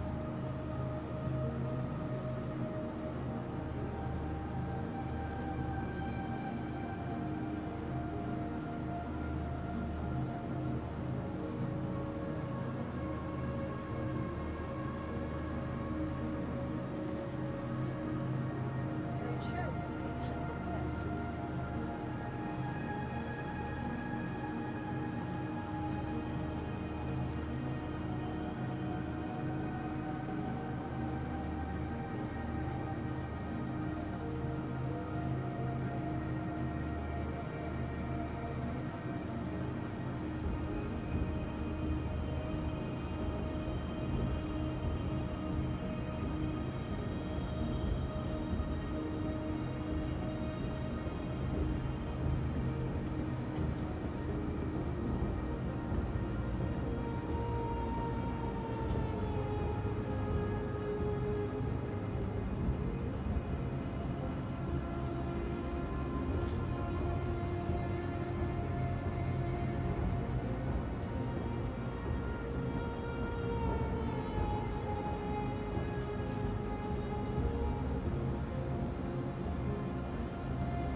Please visit us again.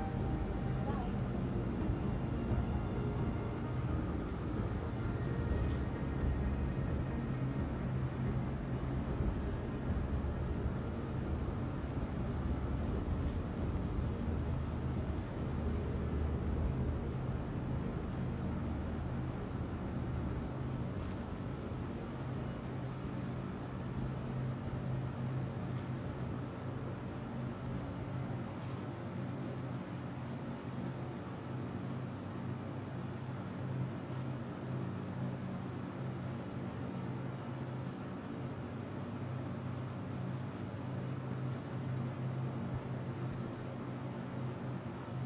Welcome to the ASOP vehicle retrieval system.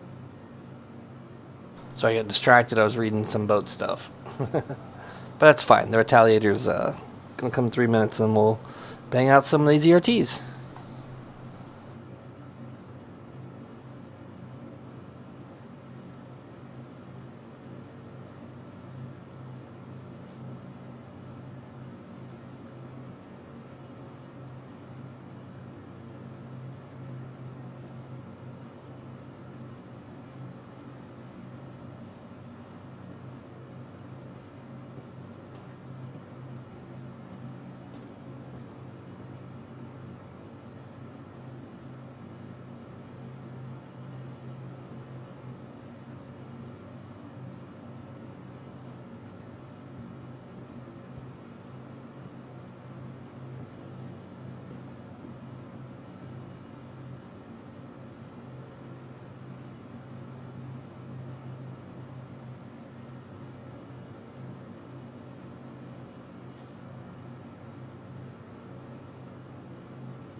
Please visit us again.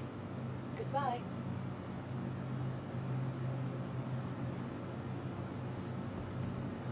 Welcome to the ASOP Vehicle Retrieval System.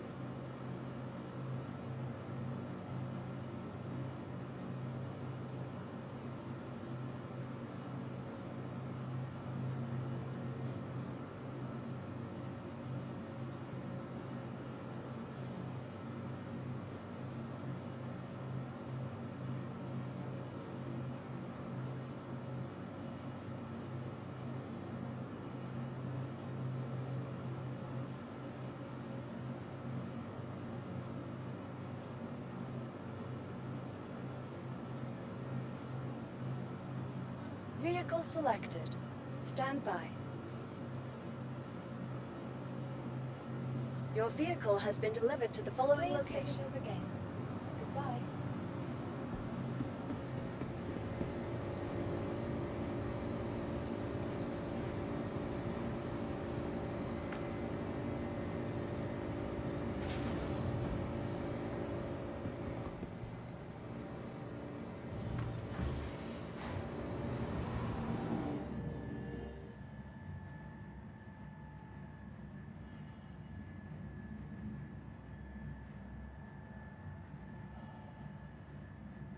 Oh yeah, here we go.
Aegis combat assist activated. Systems green.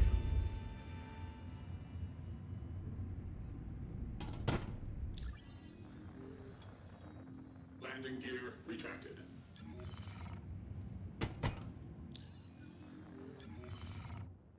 Thank you.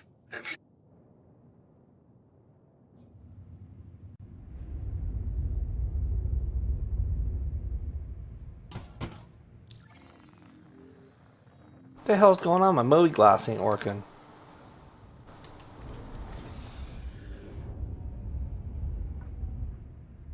Landing gear deployed.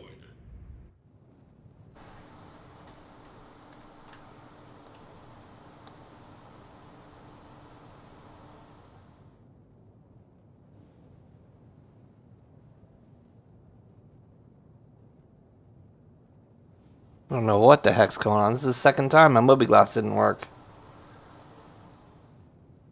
Must be the server.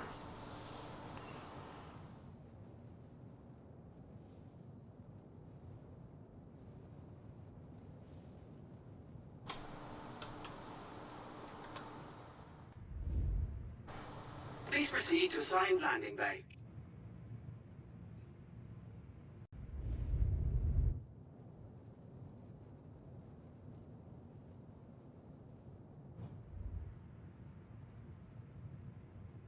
Landing complete. Have a pleasant stay.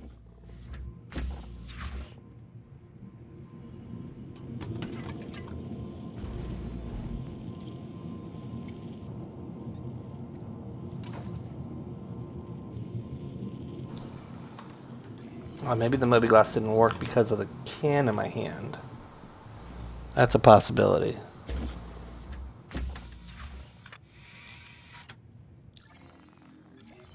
Yeah, that had to be it. That was weird.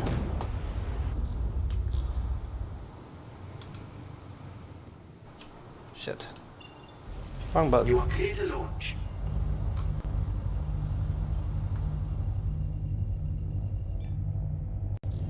Thank you.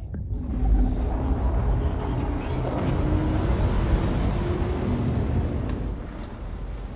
travel complete.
Quantum travel initiated.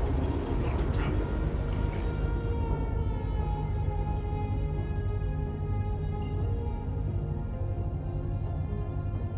All right, let's get this bread. Took a lot longer than I wanted it to. Travel initiated. Quantum travel complete.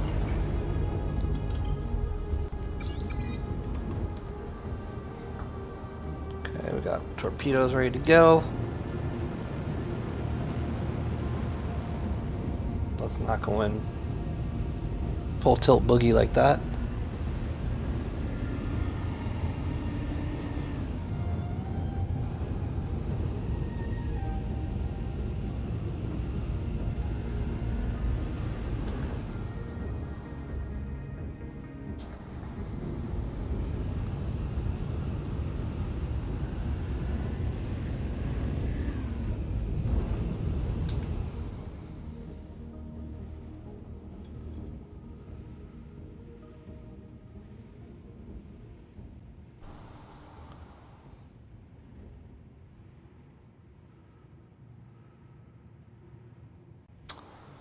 Bad guys, where are you?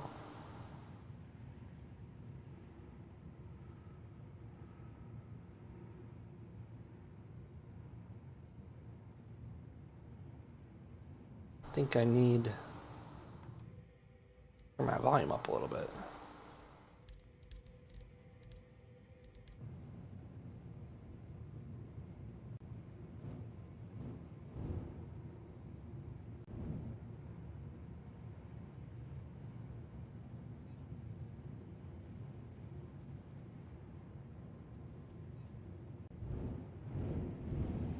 Contact.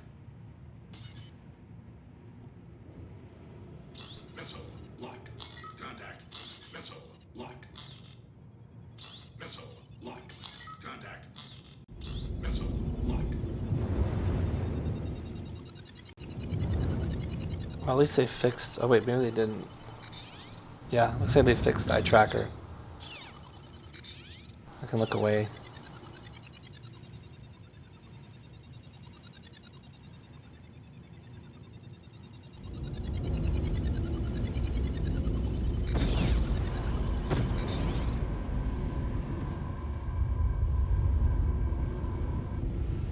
Why is it red? I'm firing one.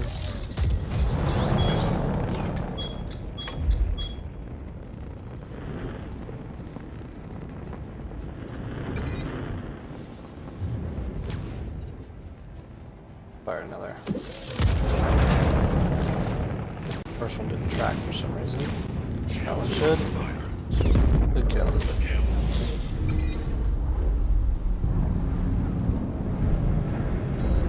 torpedo's still there. That's hilarious.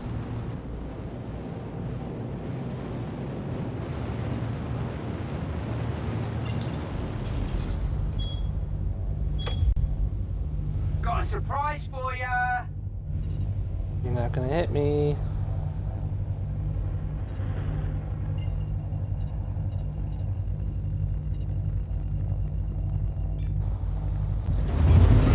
Initiated.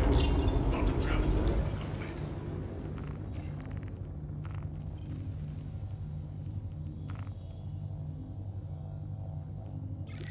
Oh, we need to get one of these done. Let's see.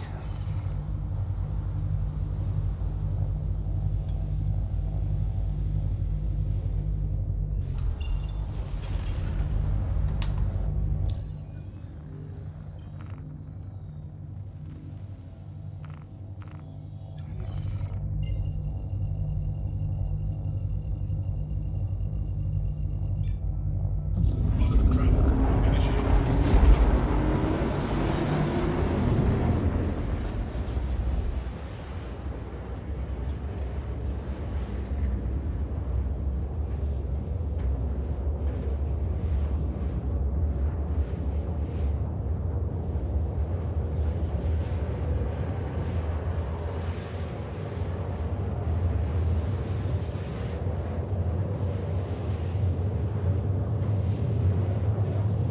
Definitely worth getting the bounties unlocked if this guy's not already hacking it. Don't think he can clear his bounty there, so we'll see.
Alright, no idea what I'm getting myself into here. He's probably... Oh, he's flying.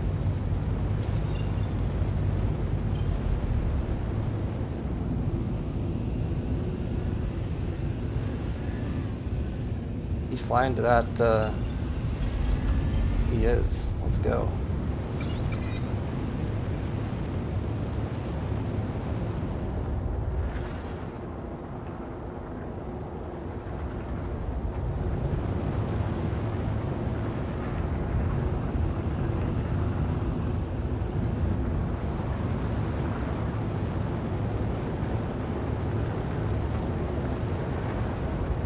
Take the shot, see if we can get him.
you can't really hit anybody with a damn tally these days.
Hello, and thank you for contacting EDL Landing Assist.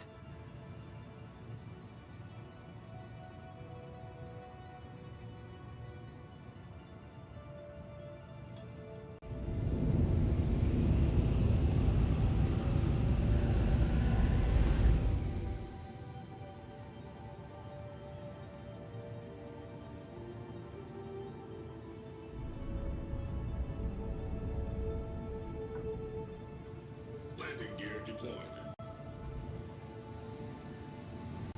Please proceed to assigned landing bay.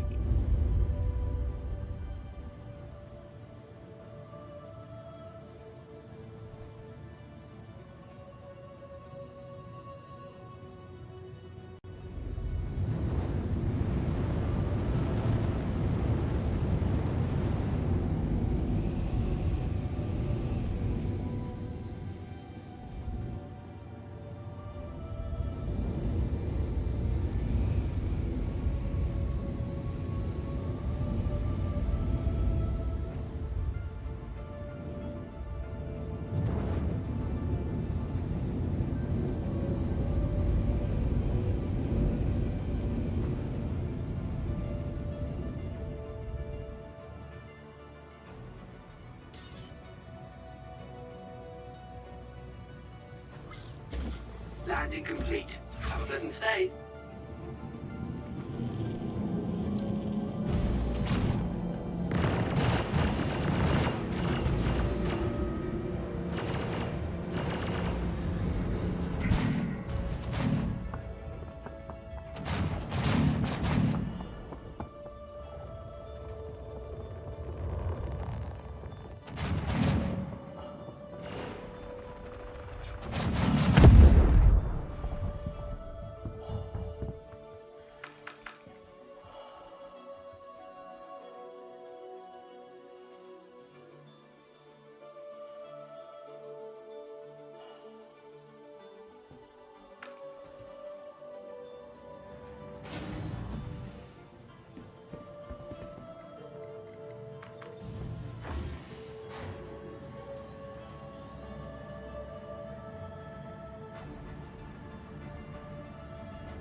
Welcome to the ASOP Vehicle Retrieval System.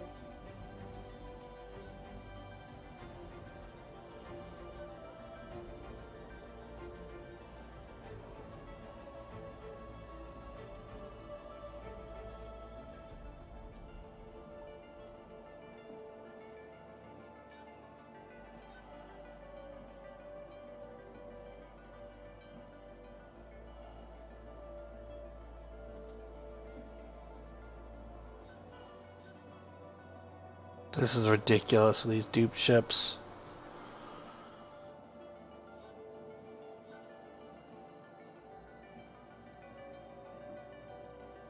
Your insurance claim has been sent.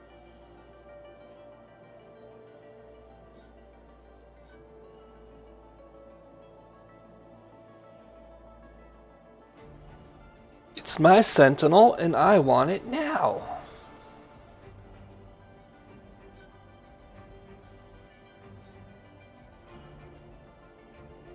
Come on, give me my frickin' ships.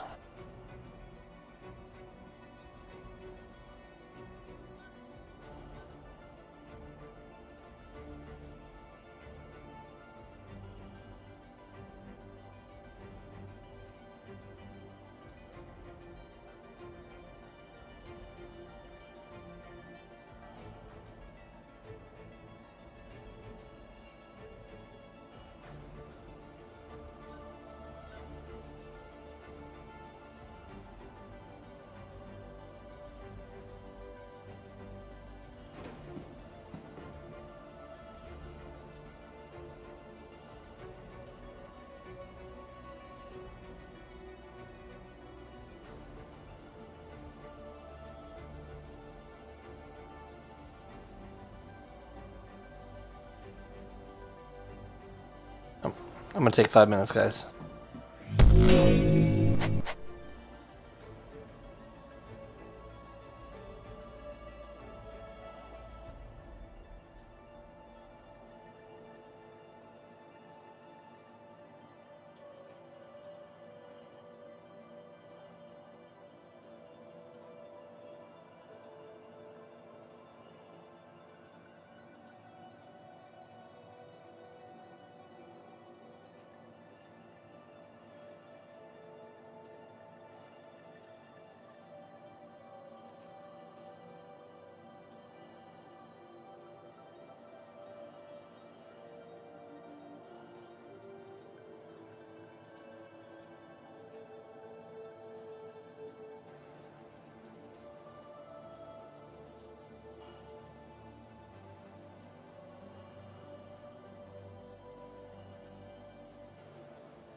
Alright, back. Sorry, I had to take a phone call.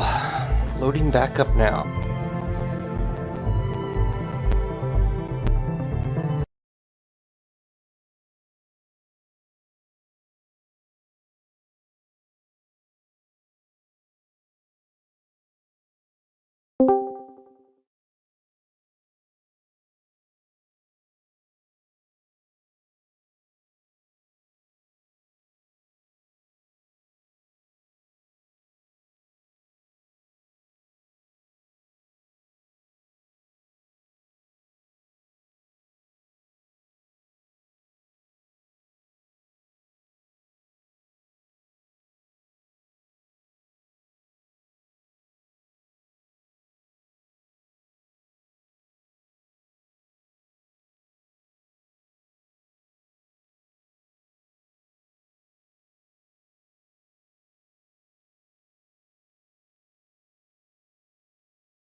Okay, let's see if there's anybody here who want to join. Our ship's being bugged out really, really kind of sucks.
Welcome to the ASOP Vehicle Retrieval System.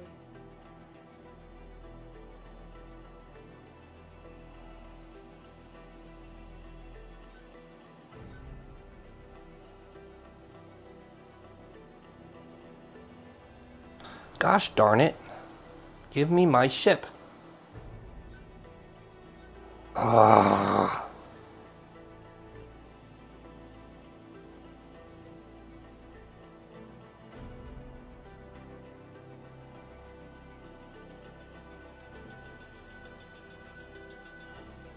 This is so frustrating.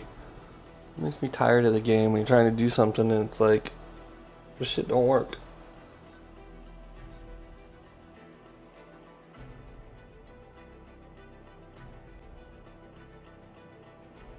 Gosh darn it.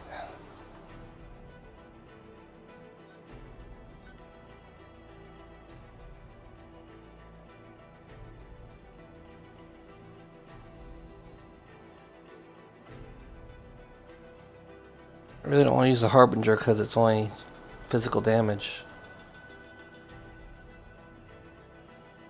I guess we have no Vehicle choice. selected. Stand by. Your vehicle has been delivered. Gotta go get buy a gun. I have to have at least a pistol.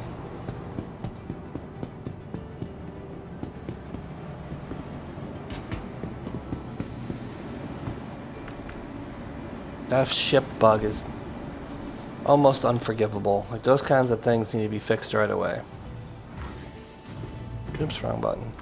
I get the FPS and all the other crap, but database issues should be fixed right away.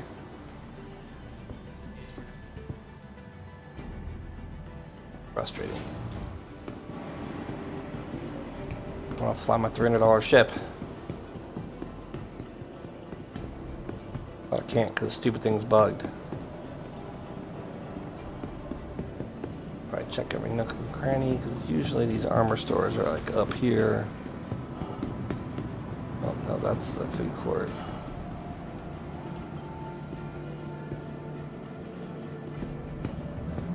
Must have missed the food court sign.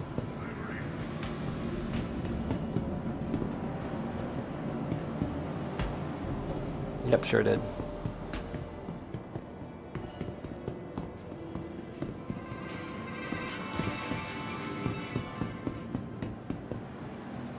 Armor shop. Hi. Thanks for coming in.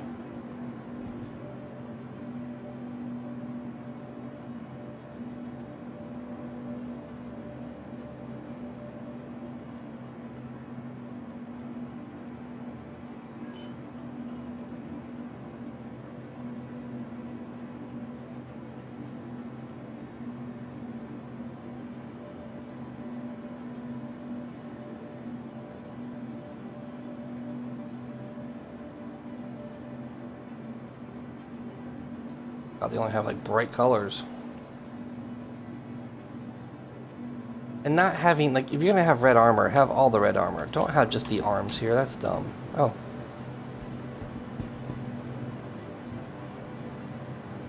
Free armor.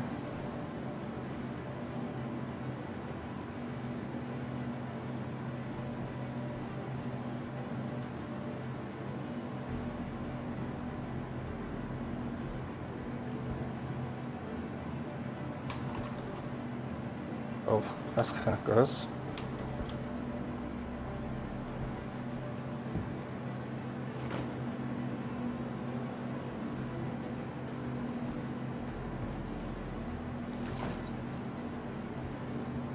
Hey, if you're gonna drop it, we'll take it.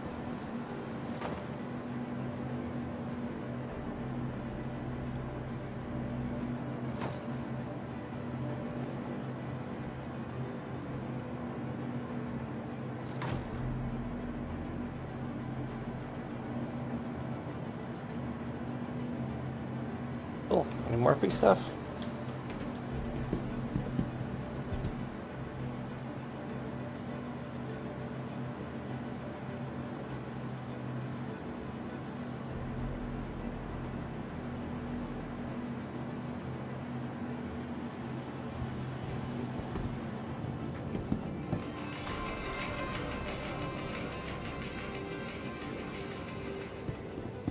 Yeah, the Hammerhead is the only real anti-fighter Corvette. And when AI comes into play, it could potentially be really good. I mean, it's scary now. Like, ERTs are no joke, but the small guys can still zip around. It's such a gamble to be in an arrow against the hammerhead, because it doesn't take the hammerhead more than a couple of shots to kill you. But it does give you bragging rights, and you have less to lose when you're just in a little arrow. Yeah, no weapons store here, huh? I was hoping to buy a pistol. Guess that's not going to happen.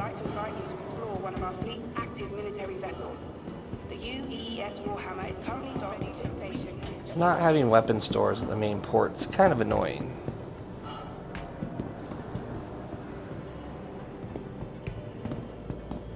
I just miss it. I thought there was one here.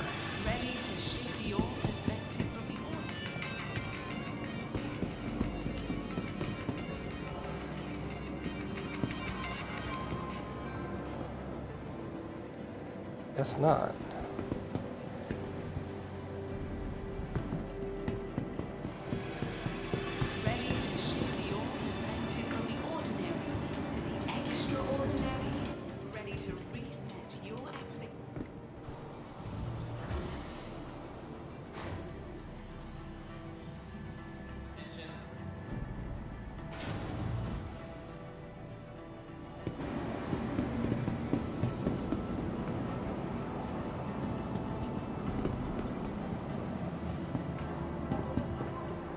Ooh, a different place.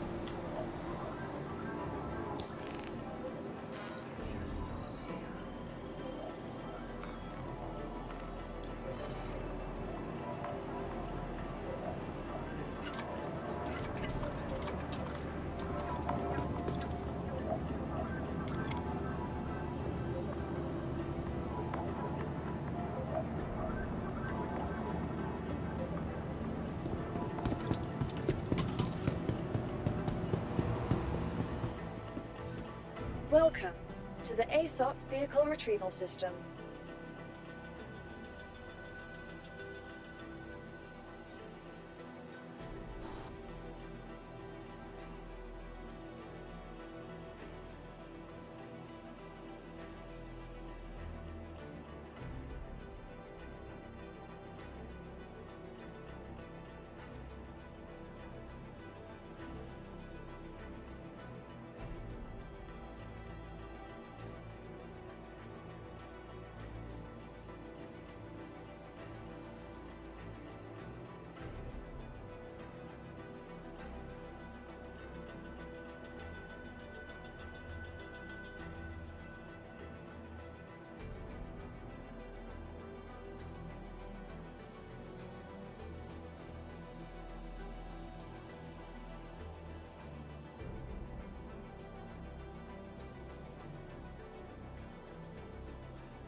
Please visit us again.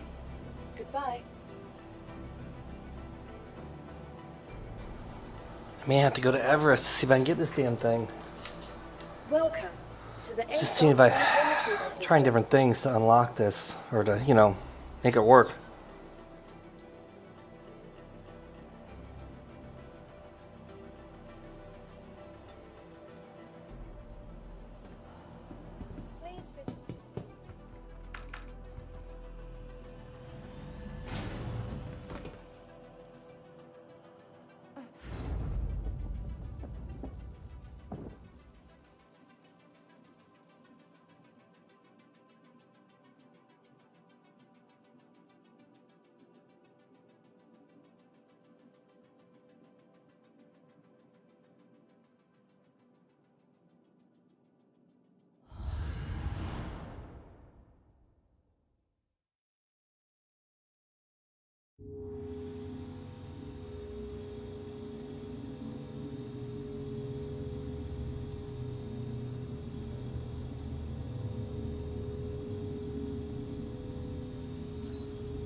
black carry-all, please contact the front lieutenants. A red striped shirt, red and white hat.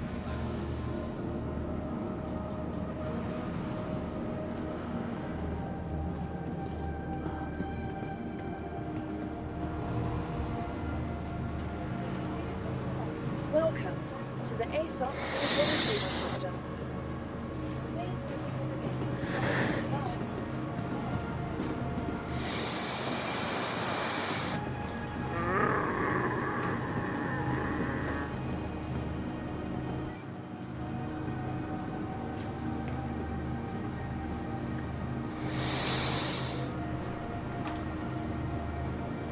Chewie?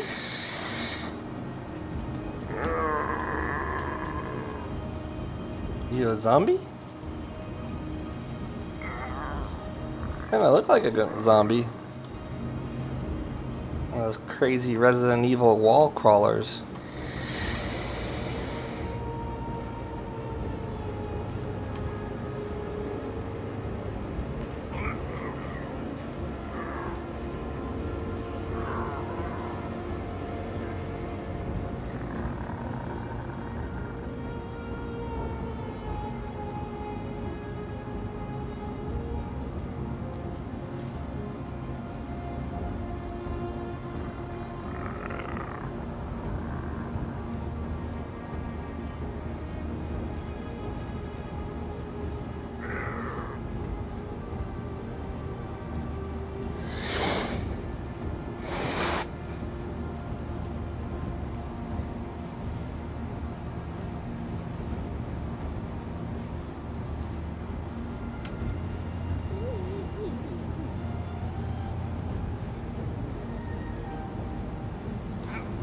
What is this guy doing?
Oh no, I lost my guard helmet.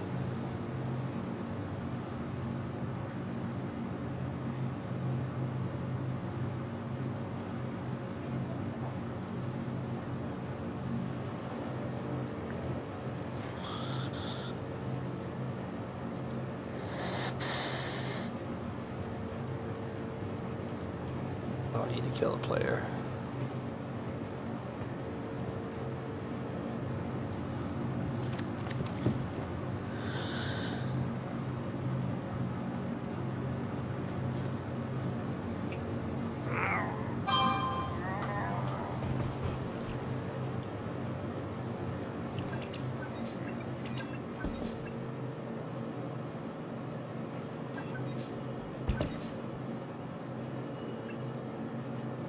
How do I change?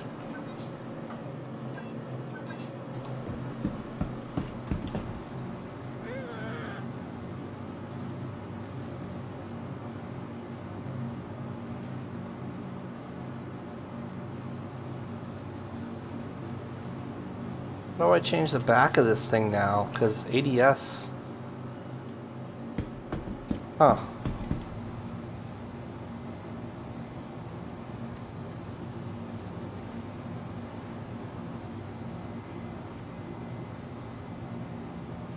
Aha, there we go.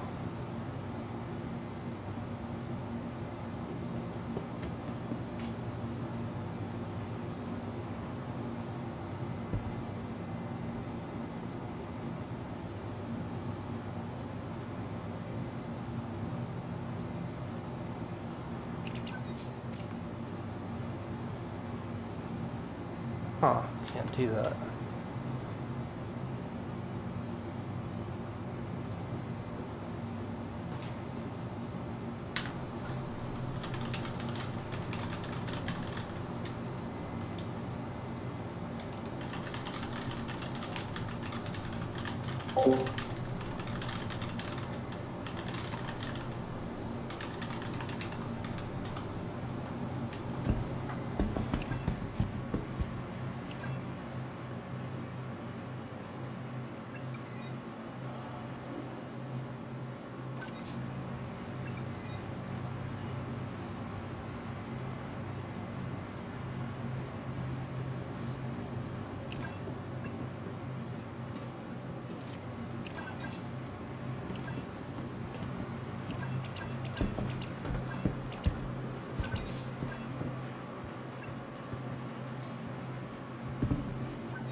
Welcome to the ASOP Vehicle Retrieval System. Vehicle selected. Stand by. Your vehicle has been delivered to the following location.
I guess nobody knows how to use a med gun.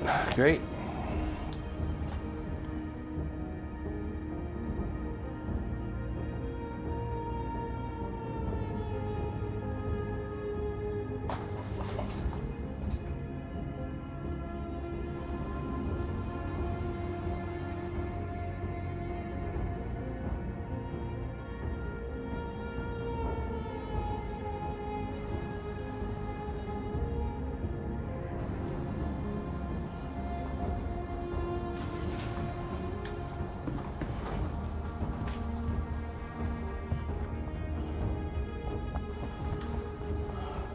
There she is.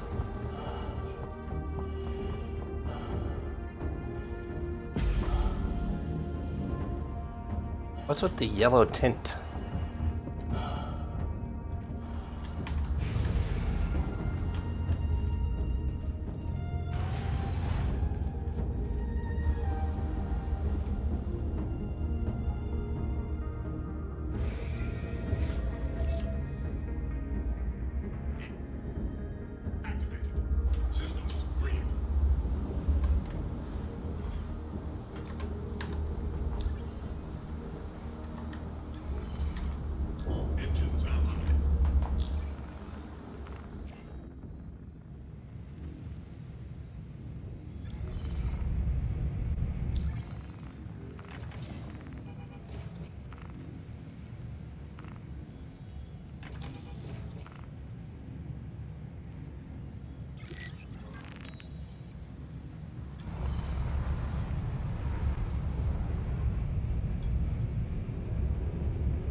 Alright, bounty hunter tracking time. Let's see what we need to do here.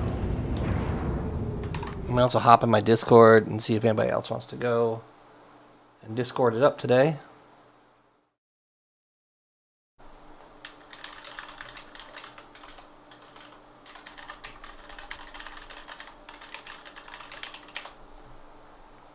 We'll start the LFG channel.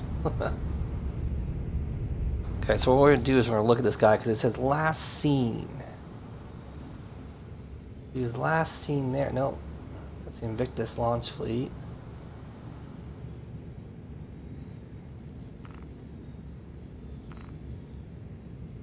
So he's at Grimhex.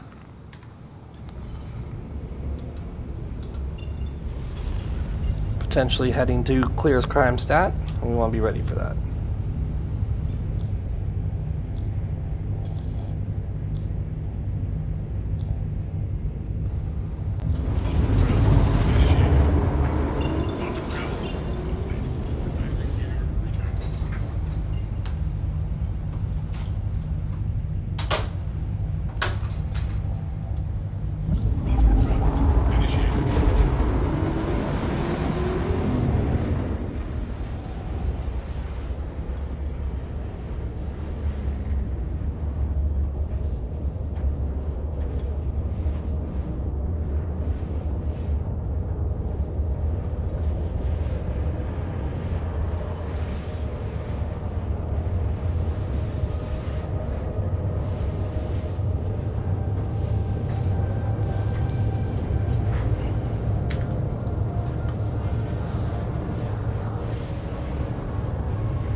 The sails. You just look at.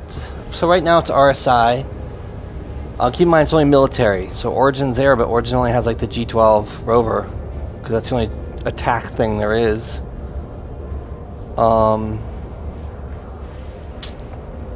you can find it in the Invictus. Like you can look at the schedule. If you go to Robert Space Industries, look at the Invictus thing at the top. There's a schedule button you can press.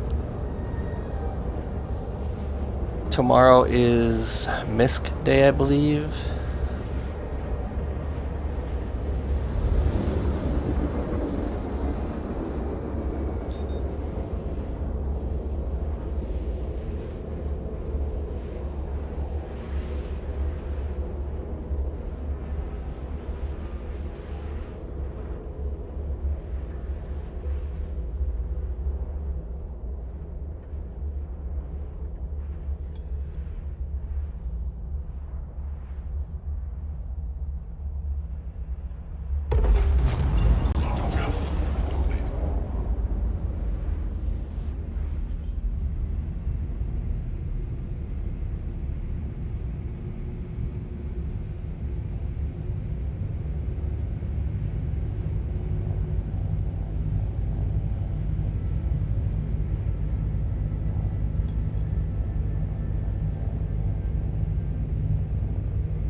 Funding goals.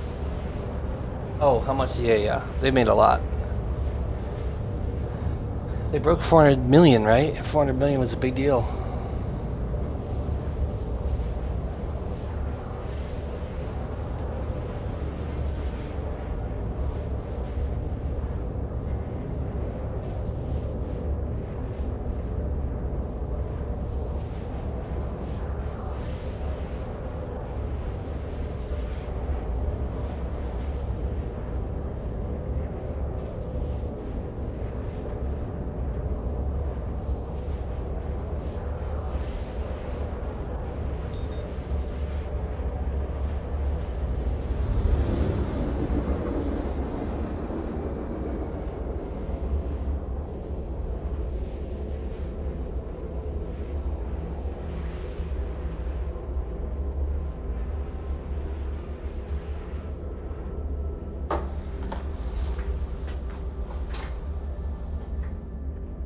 Alright, let's see where Dark Lord's at.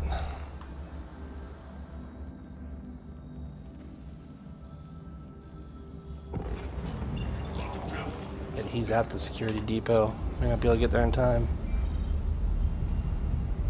We'll try.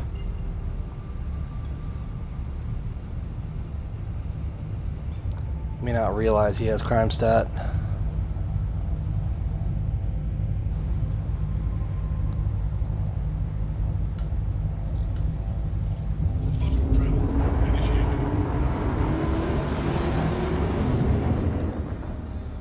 We're gonna find out in a minute.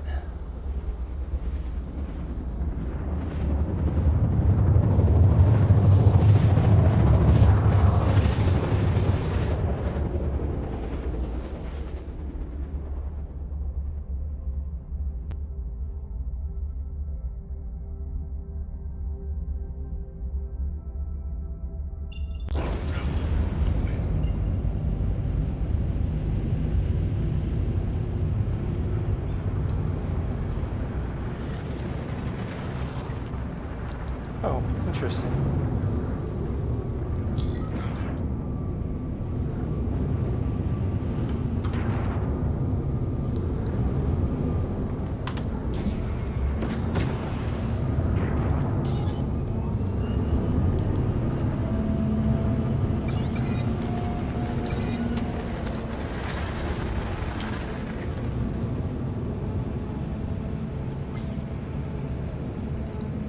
Morbius is a beast in atmosphere.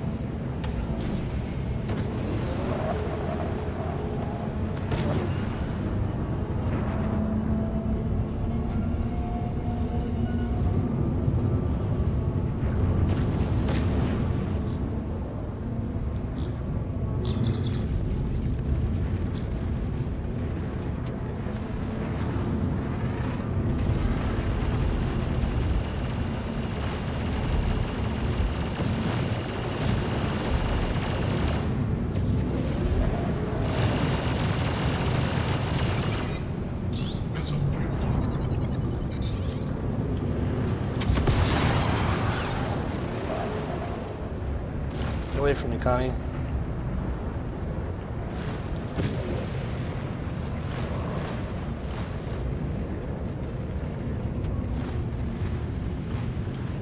I can't fire the CMP with these guys around here.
Yeah, Drake Day's good day, but I don't know if there's anything I need, right?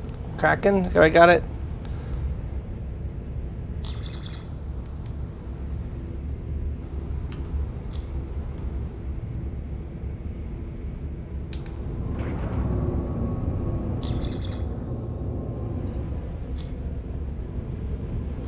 Why do I have crimes? Why is Chase read to me?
How do you play someone to help me? I'm a girl. Yeah, right.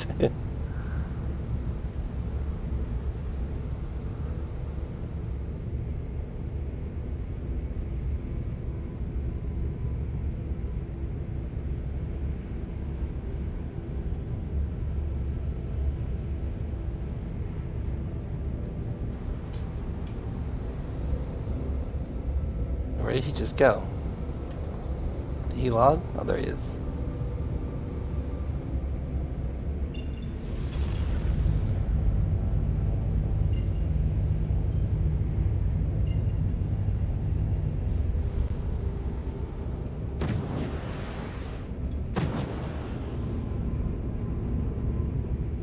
I think he's logging. Oh, he can't log into Scorpius.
He server hopped. I almost guarantee you he server hopped.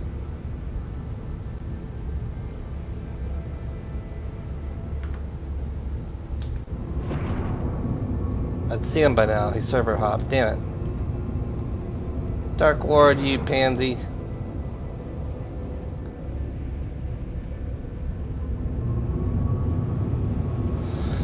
Oh well. That is the problem, the fundamental problem of bounty hunting.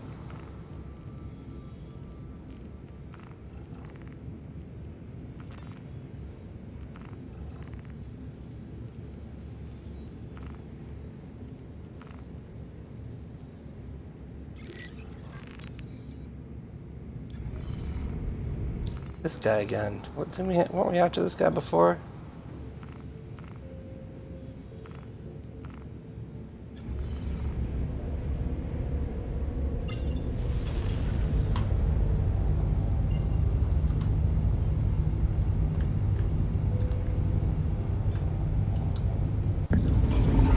Let's try it again. Bounty hunting players is tough.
Oh my god, you've got to be kidding me.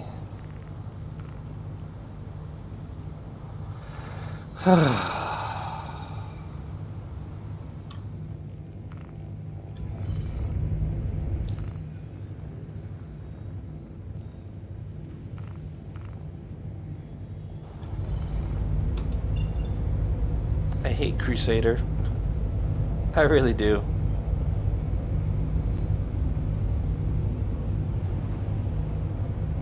Can't they fix the damn quantum bugs? I only can jump to Orson and fly up again. It's such a pain in the butt.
Thank you for contacting ED.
Please proceed to assigned landing bay.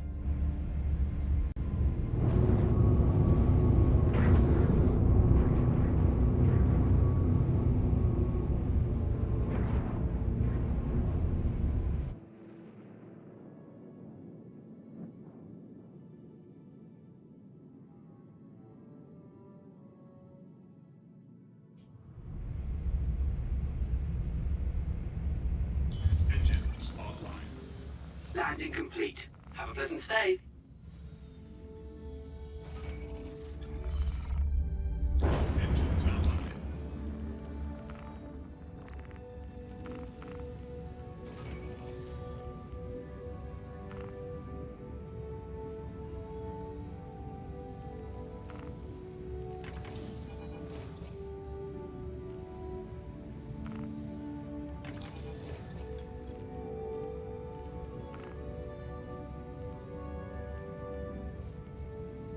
We're just kind of waiting for our player bounty to unlock that proton.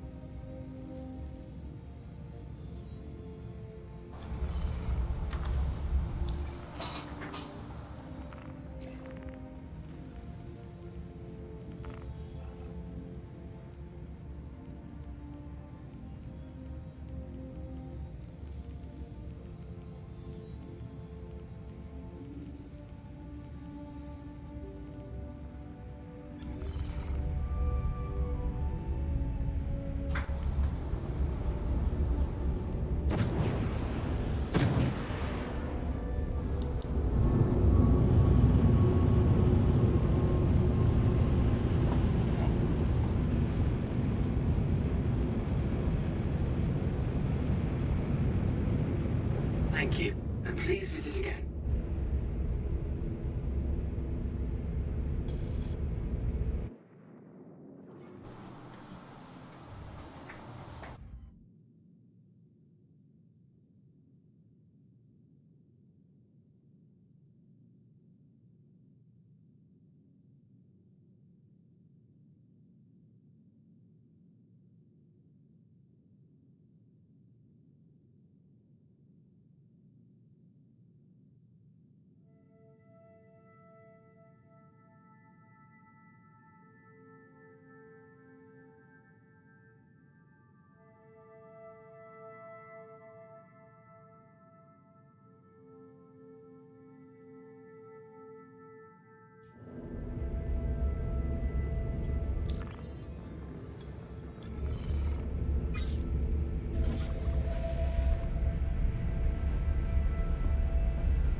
Server hop, try and find some bad boys.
Oh yeah, thank you.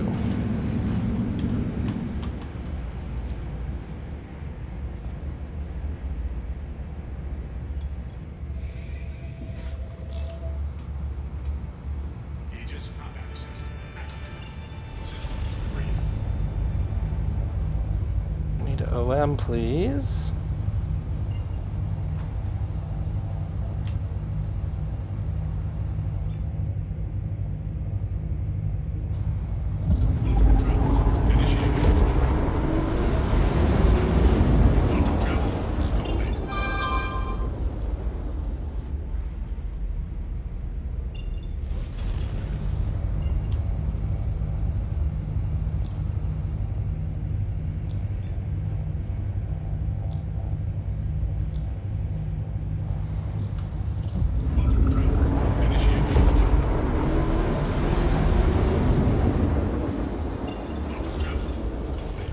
Ooh, is he at SPK? Go, baby, go!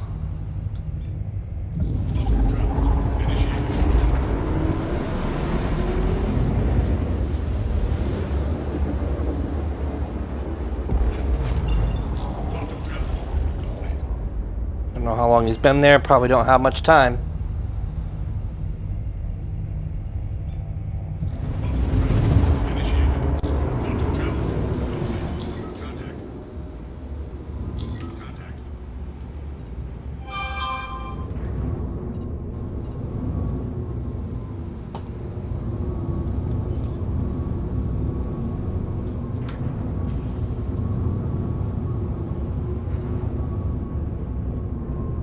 I need help. They're everywhere. On your own, buddy. Sorry.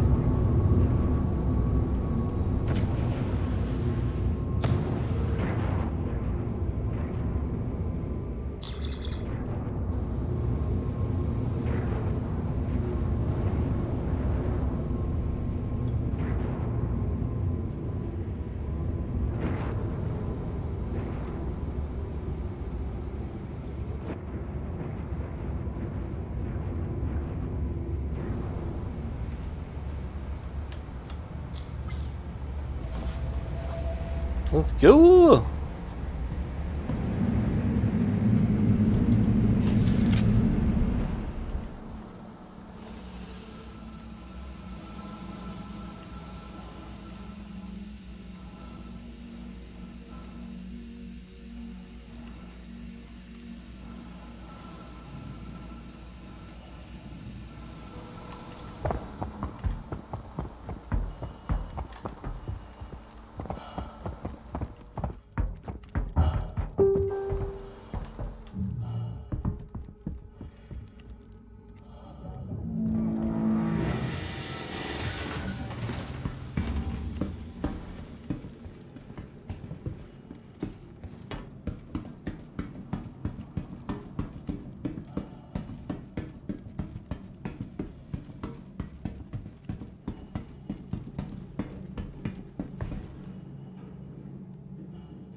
Sorry, dude. Job's a job.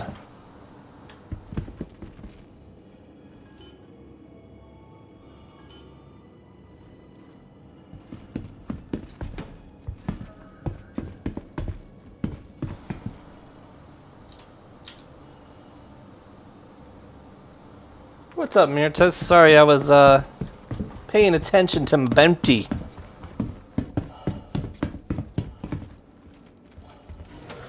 There are still ore boxes on Microtech. Were there ever ore boxes on Microtech? What do you mean by that? I don't know about this bug, maybe, that you're talking about.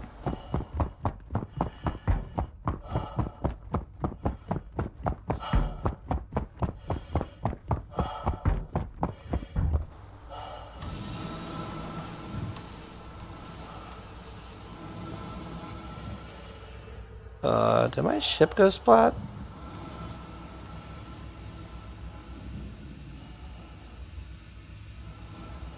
Where does my ship? Where'd my ship go?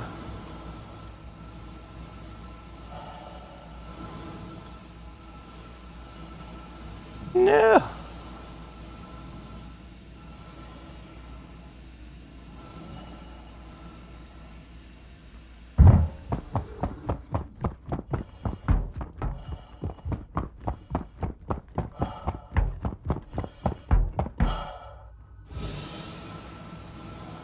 I should have a heads-up display from my ship, and I don't have. Oh, there it is. Woohoo!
Alright, good kill, good kill.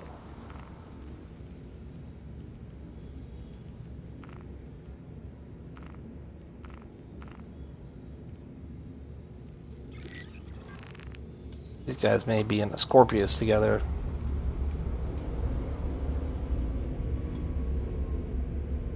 Last known.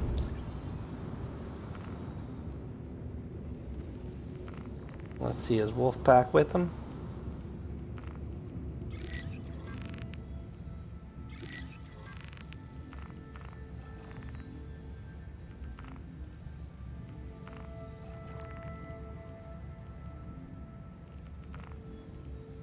Oh, some lag going on here. It's not good.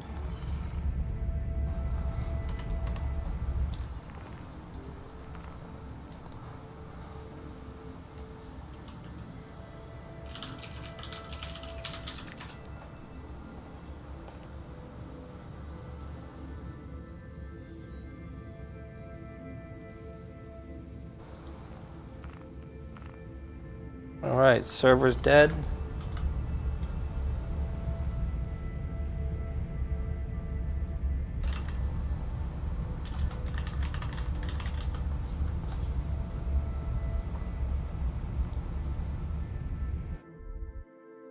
Yep, there's the 30K.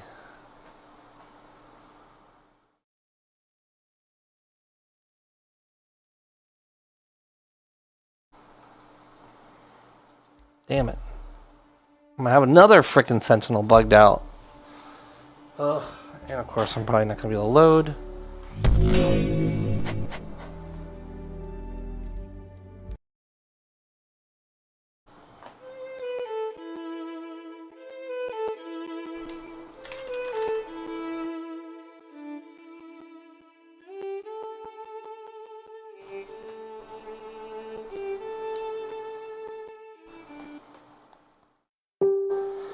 Oh, so annoying.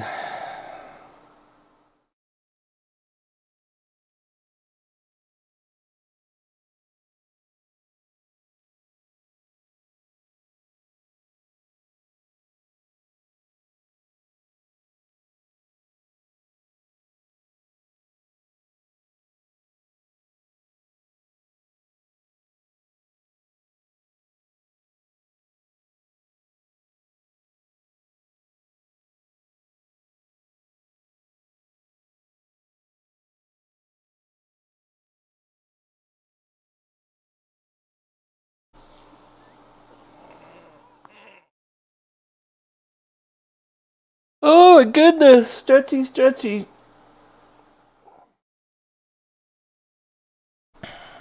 Come on, Star Citizen, load. Let's get it done.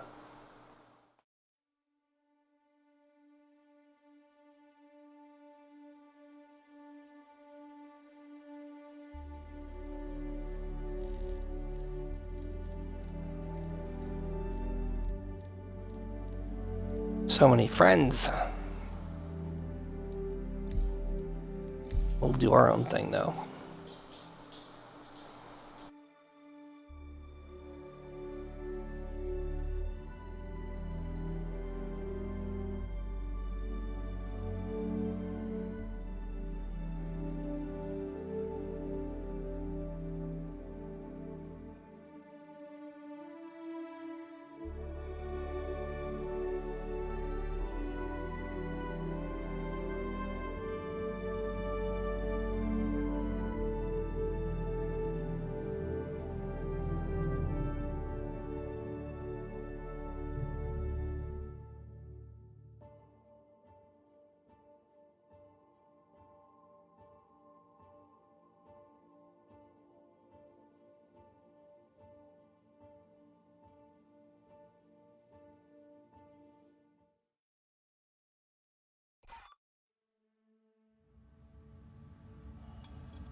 Oh, I'm at Ollie. Weird. Oh, I guess that's the last place I landed, huh?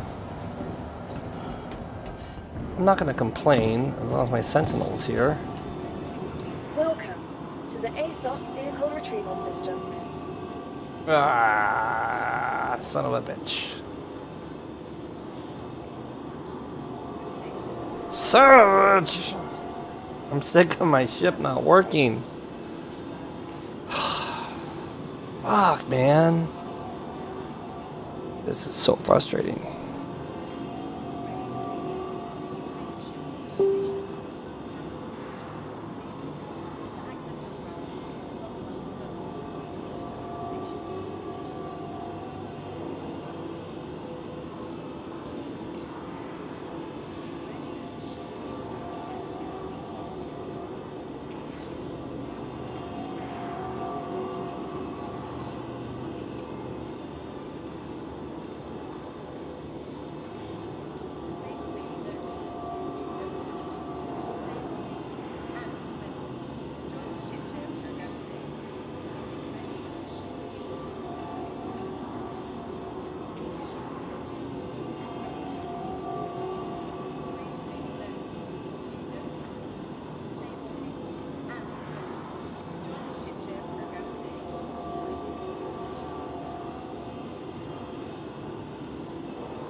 None of my frickin' Sentinels work.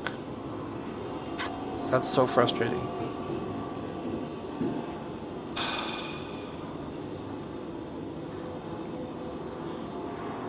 So frustrating.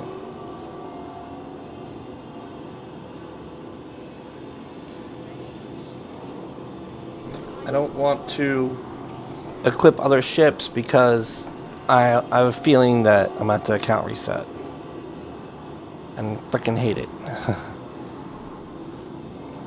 I got armor in all the places. I don't want to reset that.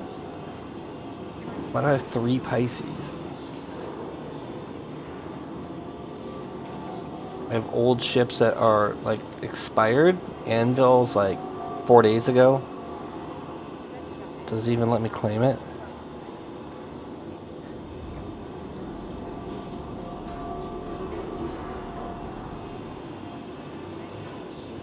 I'm getting mad at Star Citizen. Unacceptable! What the fuck do I even do?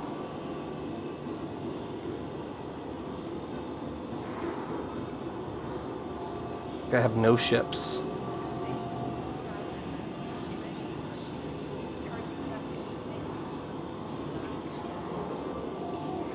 Use a stupid Harbinger. I'm so salty over this stupid claim shit. Insurance claim has been sent. Thank you.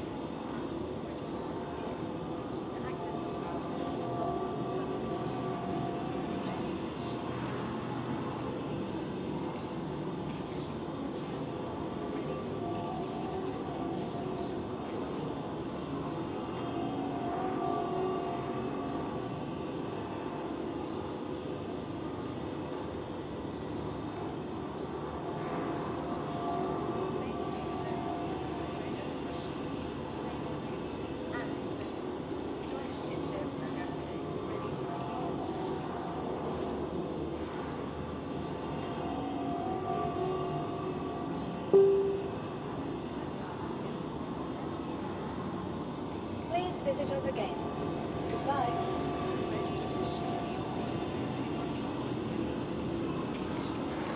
Welcome to the ASOP Vehicle Retrieval System.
retrieval system. Please visit us again. Goodbye.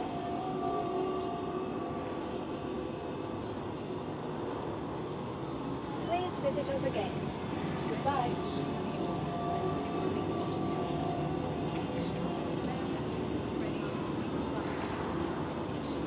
Welcome to the ASOC Vehicle Retrieval System. Please visit us again. Goodbye.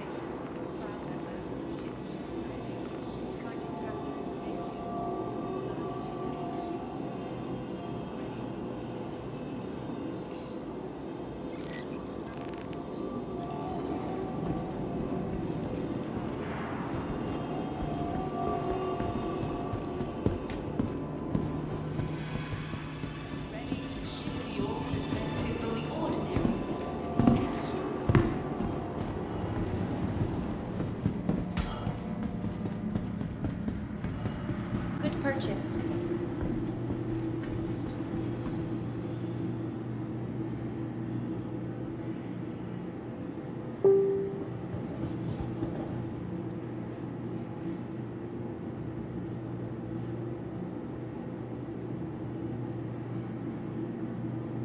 I think you're going to be happy with that.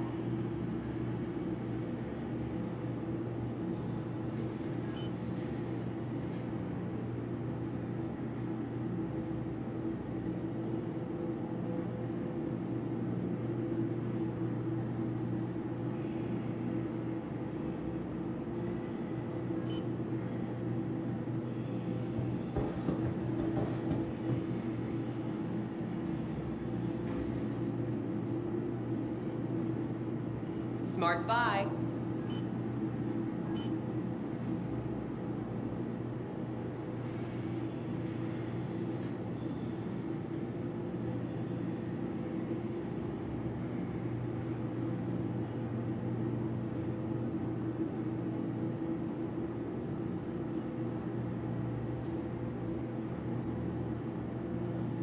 Good purchase.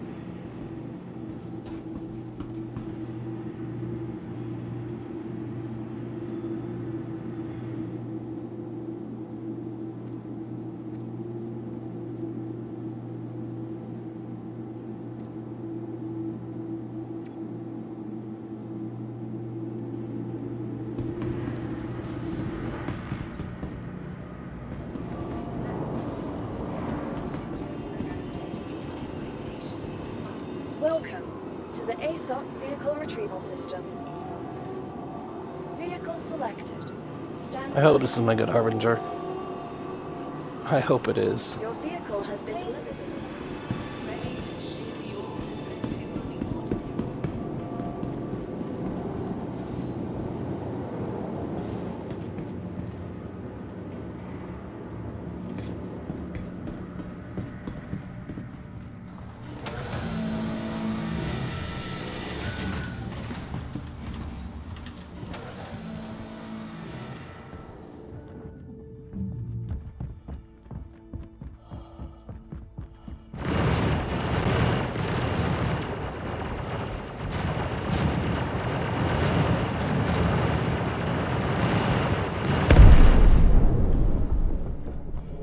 Base defense is doing its job.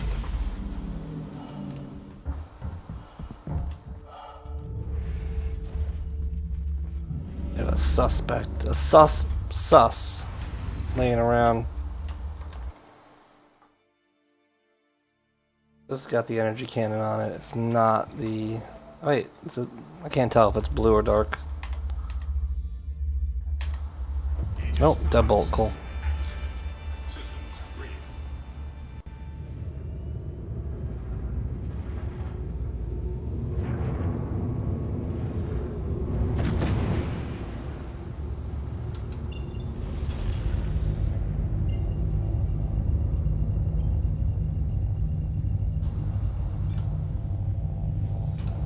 Thank you, and please visit again.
Get our big boys ready.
Maybe Scorpius can get the kill way before me.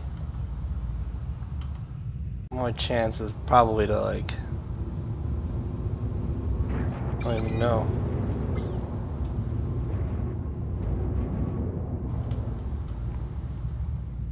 Can't scan him though.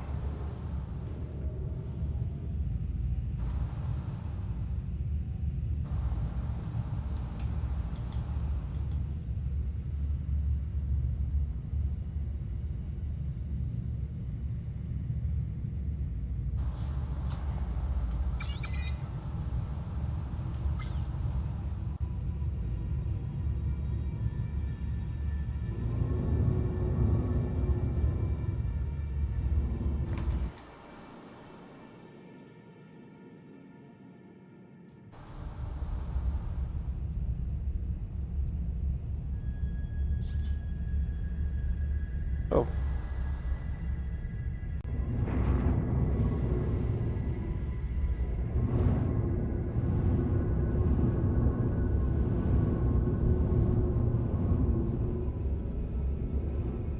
In this hangar, really?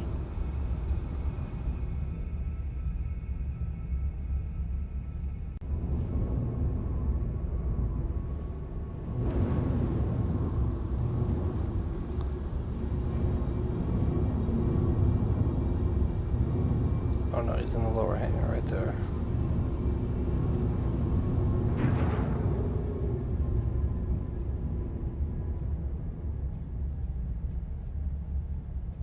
Come on, Bob Ross, let's just go. Let's get it over with.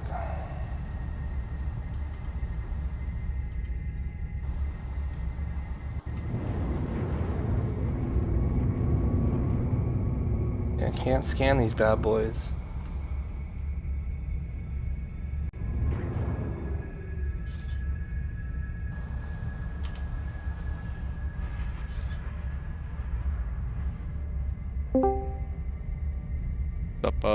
What's up, Beast? Yeah. You're up late. I'm up late? I thought you said you were playing all day. No, no. Well, I was supposed to, I don't know.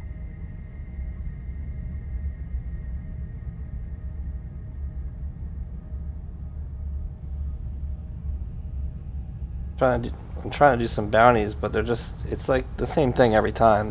They hide and it's a little silly. A little silly sometimes. How did Bob Ross just get 23,000 miles away?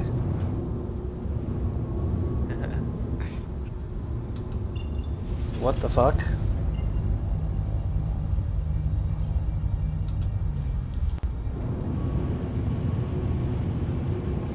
He just like got 100,000 km away. He probably worked. He didn't leave in a ship. Oh. Did he die? How could that happen? He was in Grimhex, and then next thing I know... I don't know, that's weird. How did he end up at...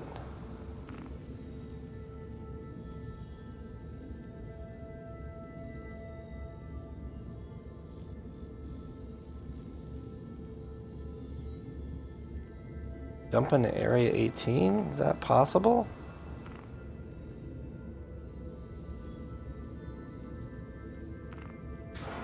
And I just had a fucking meteor not looking at my... Ah! Oh, did you die? Oh my god, my sentinels aren't showing up in my inventory. I've just had a bad... It's been annoying today. I just lost my kit. That sucks. The worst part about it is I just lost my kit. Because I'm living at fucking Everest. I'm moving to Hurl 1 because I'm sick of being at Everest where there's no guns. AFK for...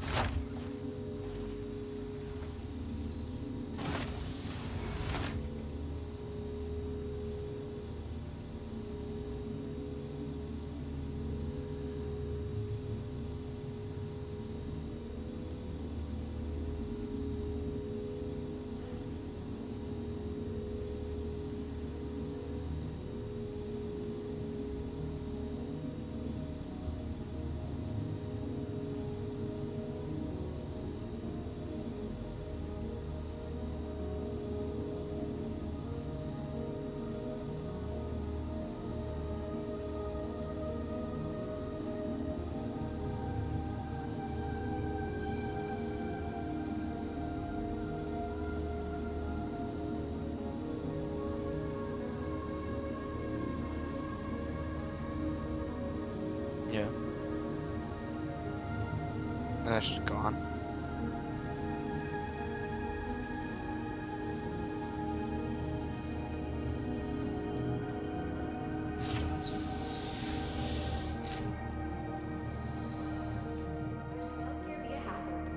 Recently ranked 5th in patient wait times. Got an accident inbound. Pretty big one.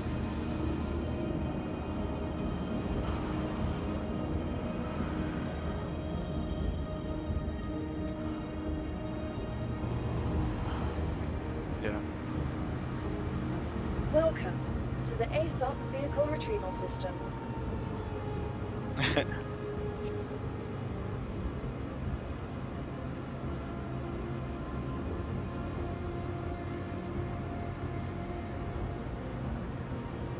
Yeah. Vehicle selected. Stand by. Your vehicle has been delivered to the following locations. Visitors again.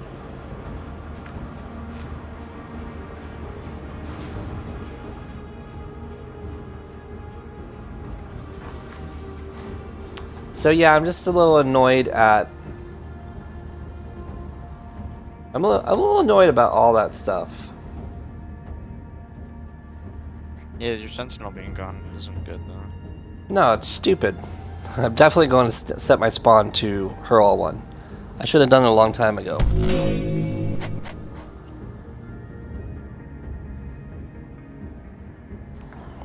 I don't even know how long I've been paused for.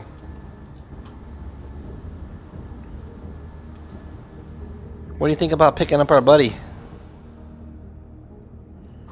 We could try. And I don't have a helmet on, that's stupid.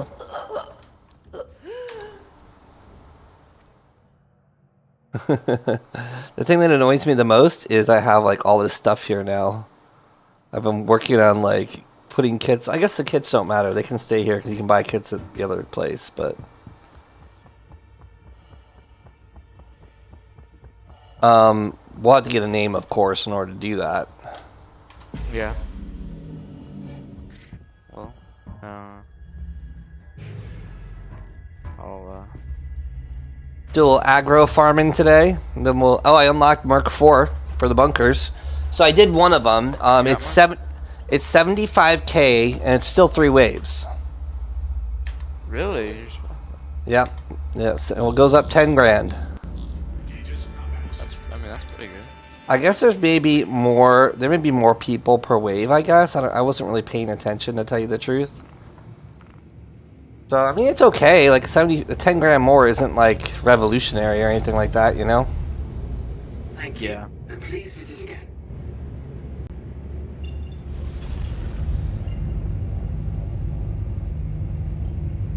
But it is better than 0k, that's for sure. Yeah.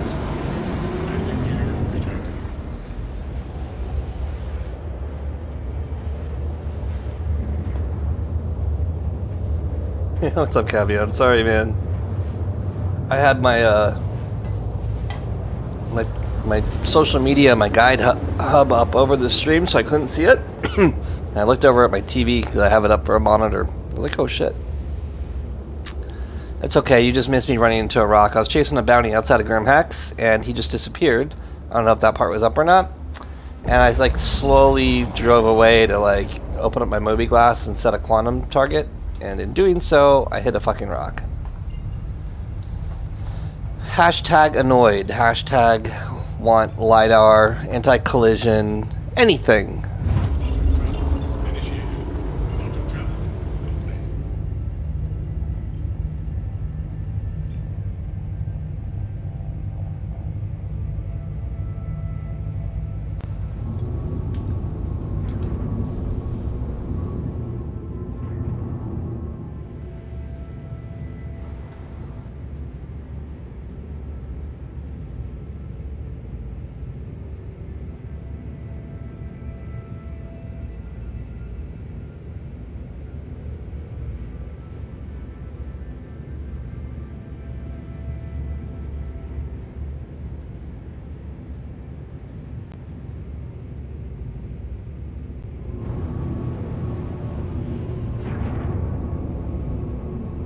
My HUD's got this weird bug, like it's a missile lock indicator, but it's like one dot's far away, one dot's a little closer, another dot's closer at a different angle, another dot's even closer at even a different angle. That's funny. What? Yeah, it's like this weird HUD bug. You know, there's like all these lighting bugs that happen on your HUD. Yeah. It's a new one I haven't seen.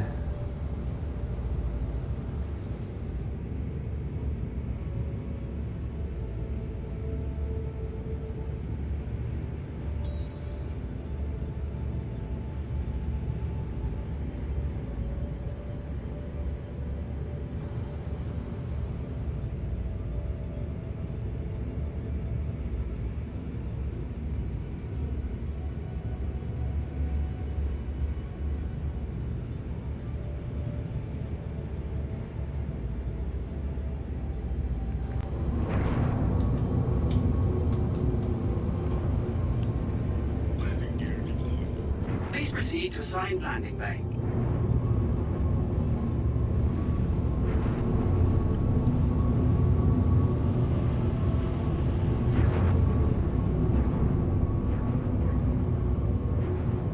I watched the Inside Star Citizen from last week, and it was quite interesting because they talked about the AI and how AI is going to be able to do a lot of stuff.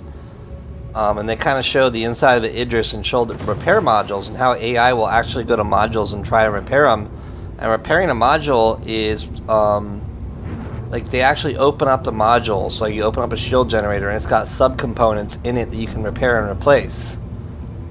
And different AIs will be smart. Like, you know, if you hire an engineer AI, the engineer AI will be smart and know how to repair certain things and know if your fuse is blown or not and stuff like that.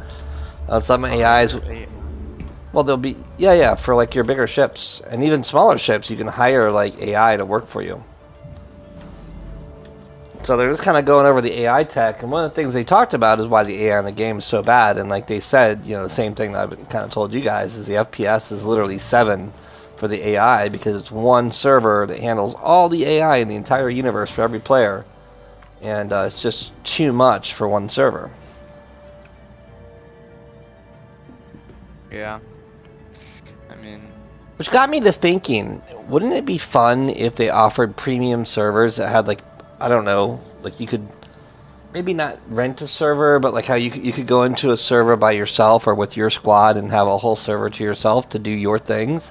Because if nobody else is on that server anywhere else in the universe, like, look, it only takes one player at Lorville, one player at Hurston, one player at Lorville, one player at each city to cause the servers to have to load those cities in. But if everyone's in one city, then the server load is drastically reduced. Follow what I'm saying? yeah.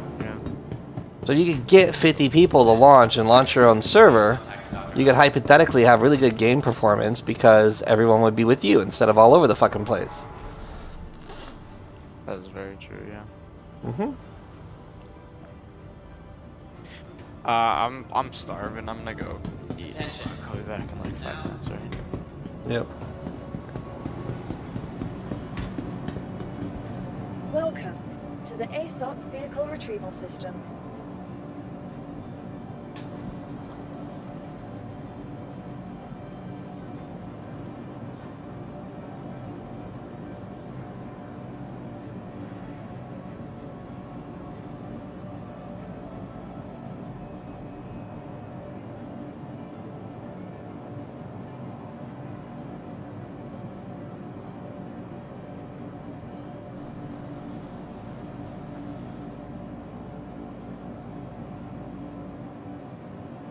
Damn, these fucking file claims just don't work on anything.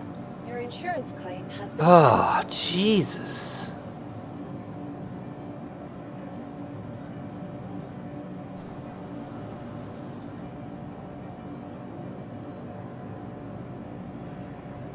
Your insurance claim has been sent.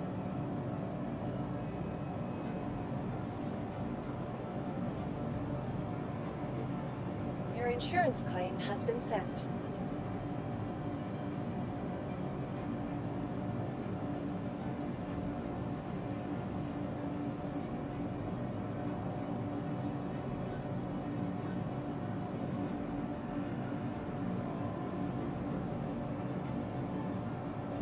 Your insurance claim has been sent.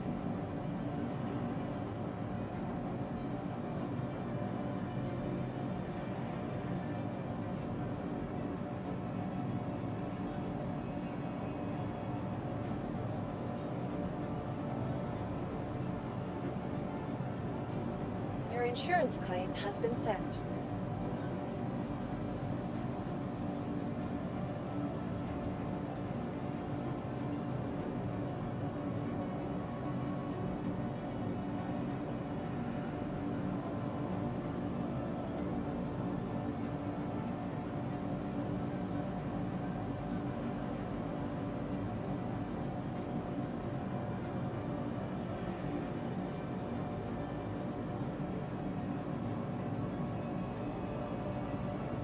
Your insurance claim has been sent.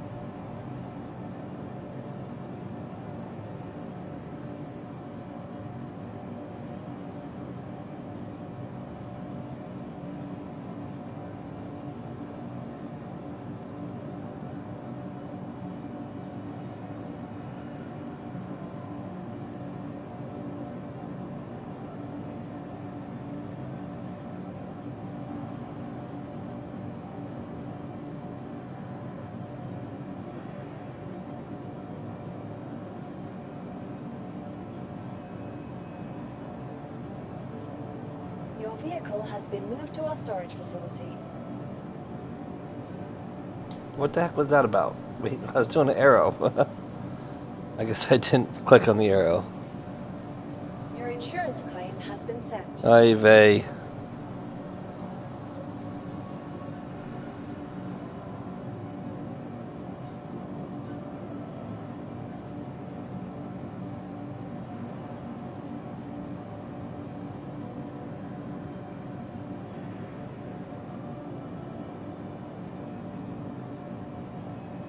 Your insurance claim has been sent.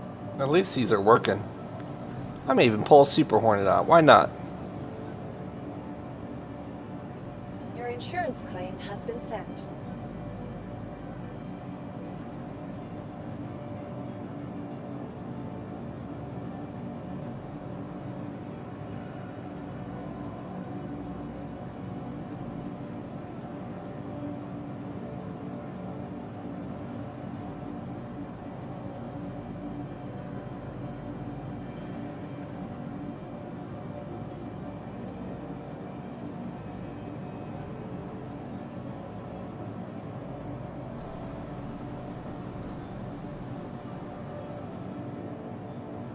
Your insurance claim has been sent.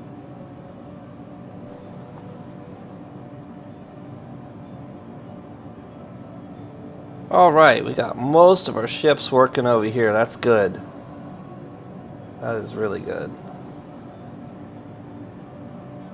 Hell, we'll even bring the Starfarer over here. Your insurance claim has been sent. 600i, yes, please. Your insurance claim has been sent. Not that one. Scorpius for sure. We have 2 Scorpius. Scorpii now. Scorpius this is? Your insurance claim has been sent. Bring them both. They're stock.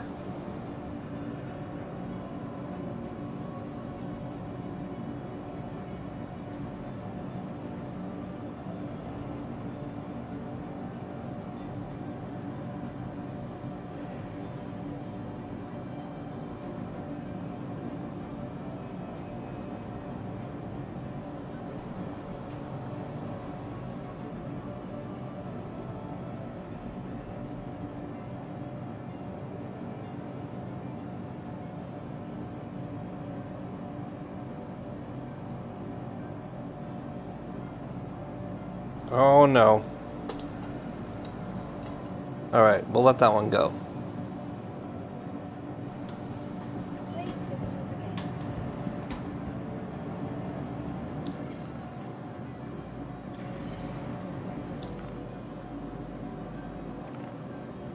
I think Bob Ross is still at Yella. I don't think I really care about him anymore.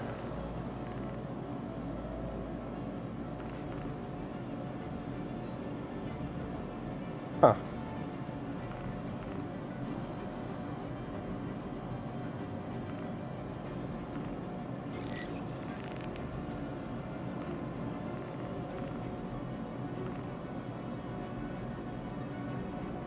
I wonder if I have to do this apprehension in Hurston to get that. Yeah, is that North Rock? Betcha I do.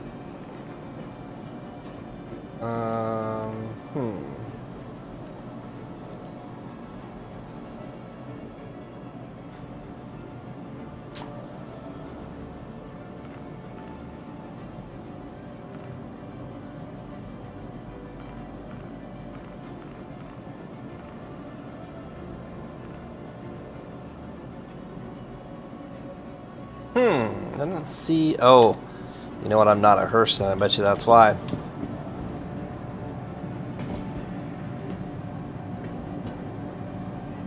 My ship here still? No. Welcome to the ASOP vehicle. Let's go buy a gun. Please visit us again. Oh no. Oof. Got nothing here. Buy a gun, some armor, just to have some.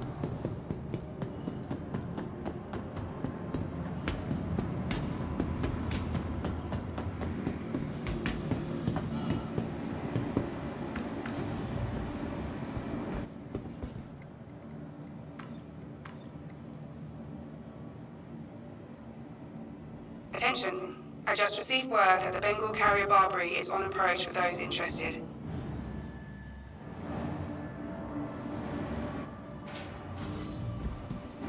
I've never seen that before. The heads-up display thing. The announcement.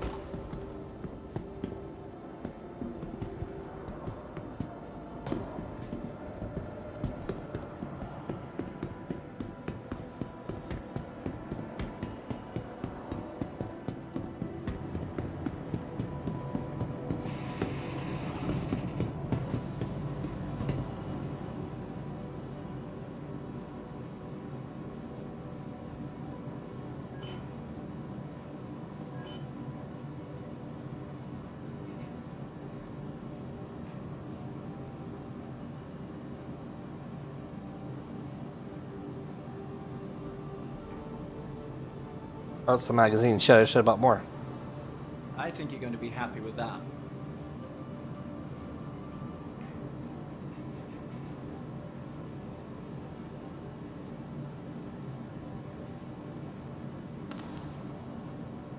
What I just bought?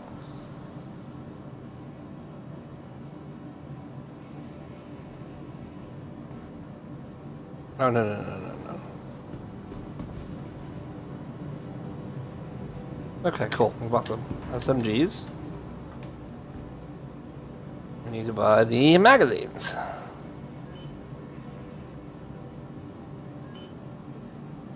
buy some pistols.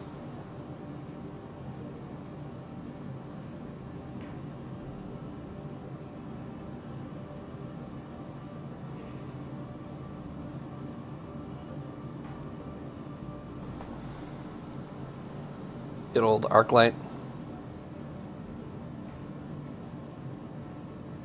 Smart buy.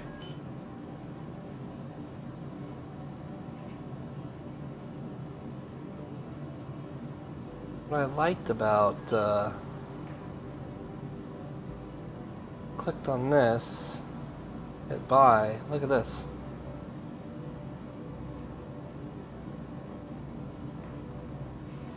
Oh, it comes with it. Gotcha, gotcha. Okay, that's cool.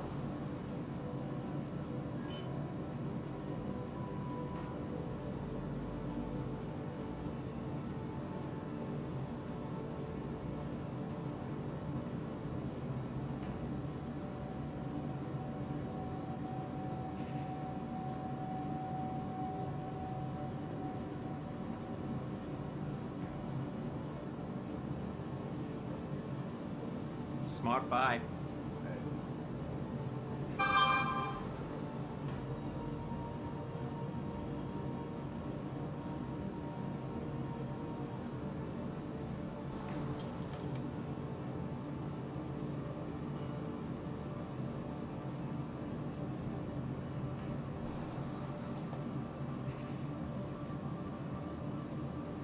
I think you're going to be happy with that.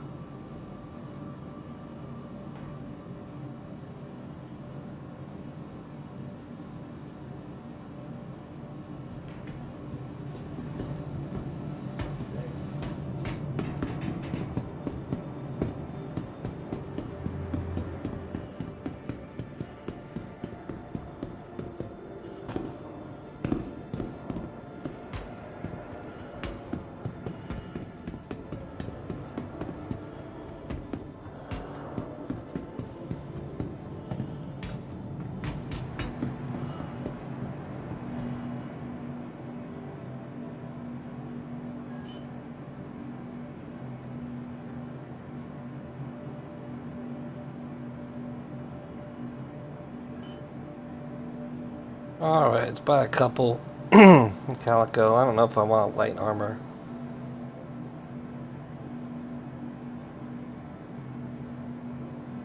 I don't really want heavy armor.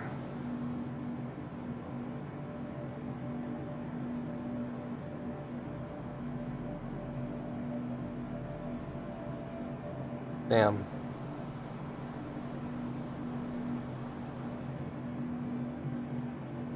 That's so expensive, right? 110? Oh, that's SCU. 5,000 versus... Yeah, this is much, much cheaper.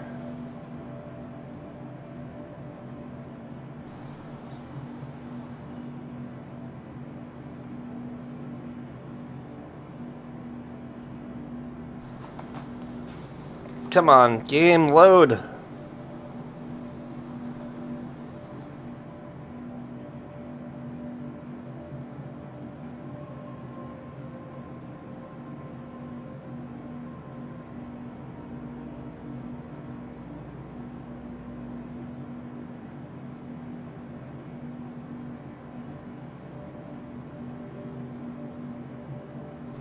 No.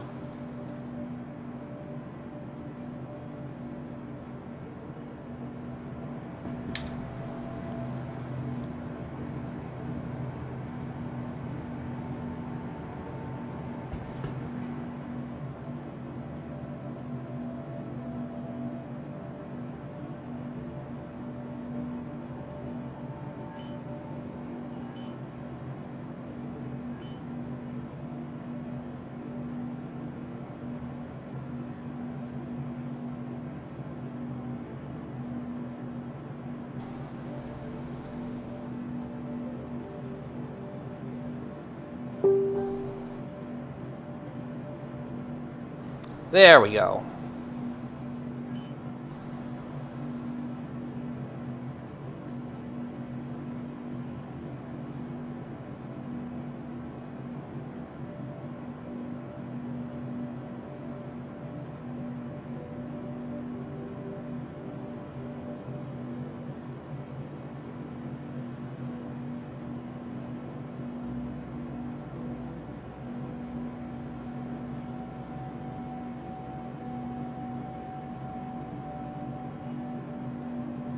Who's Lyric? Oh, really? That's cool.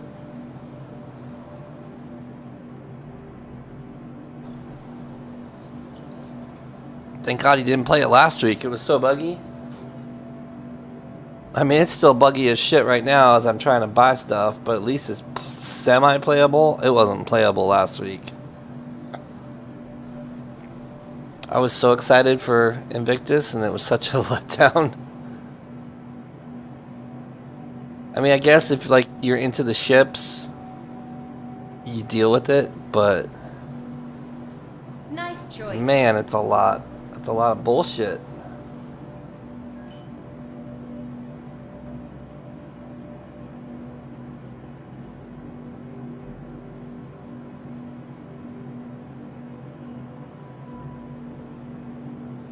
Oh man, he's gonna spend an hour just walking around. Those streamers usually get taken care of too, because their peeps come and help them out. Choice. When you're like that successful of a streamer, it's probably fun. I wouldn't know the feeling. Let's see, let's get some black and purple. No.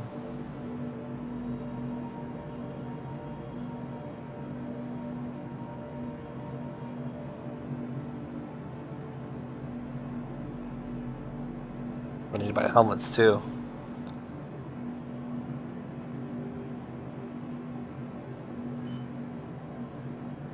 I'm trying to buy a stack of them so I don't have to run down here every time I need armor.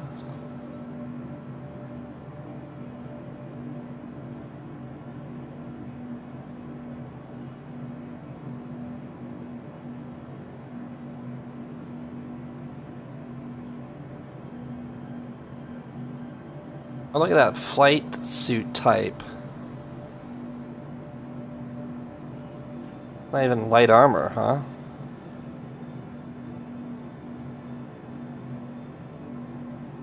Well, it even says in atmosphere.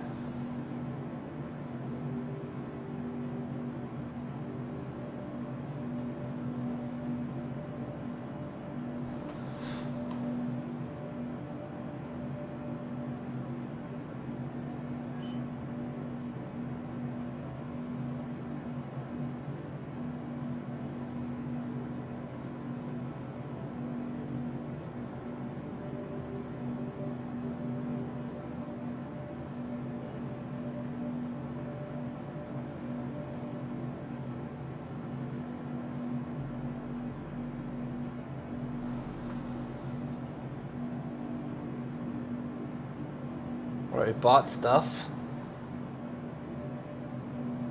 Well, maybe. Let's see.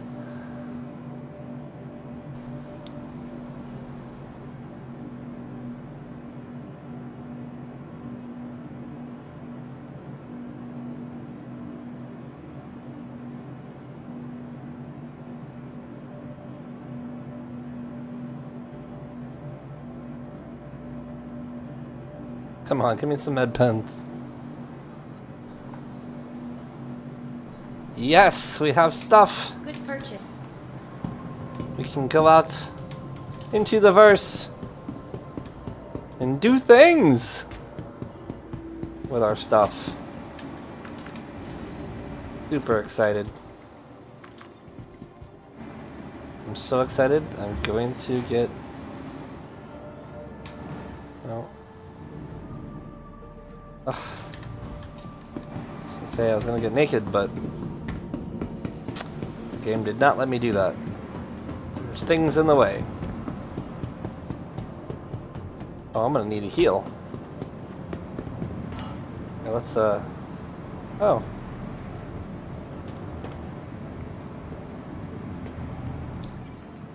And the old Moby Glass trick will work. No. Alright, let me suicide. Screw you, game. We'll just kill ourselves.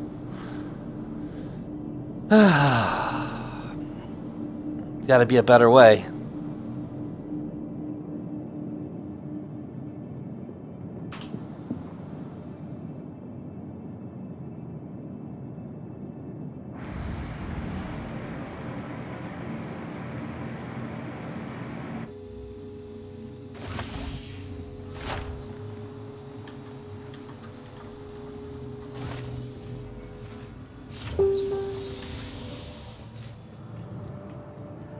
Hey! What's up, man?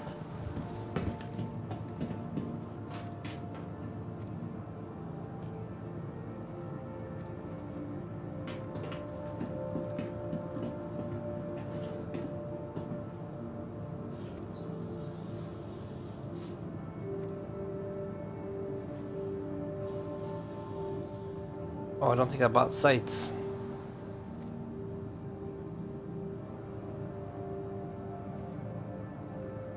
Fuck.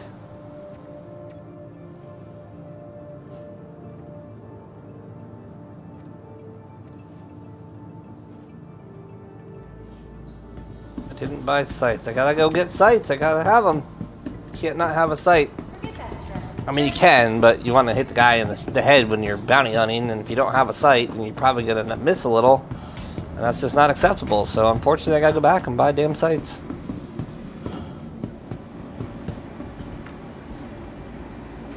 Especially when we do light armor. Oh.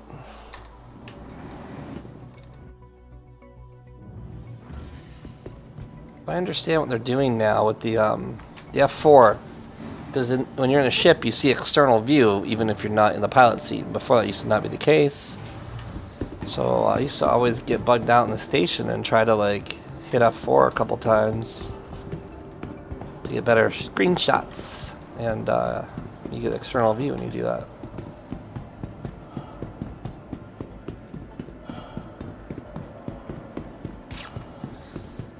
They love you.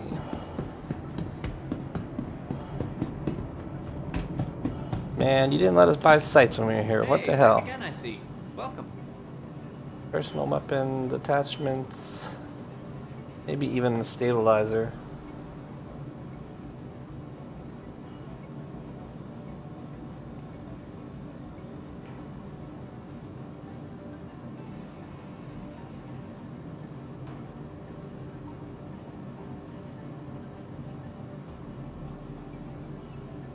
Let's see, do I have any...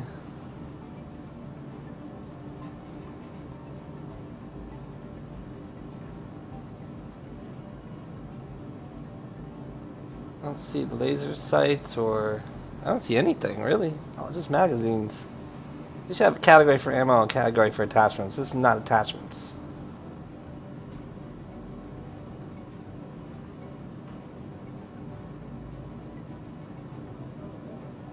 Yeah, that's it. Alright, whatever.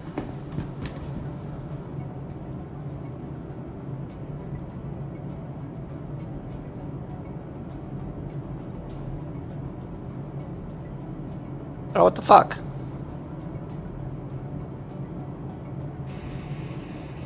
Oh, they're in my...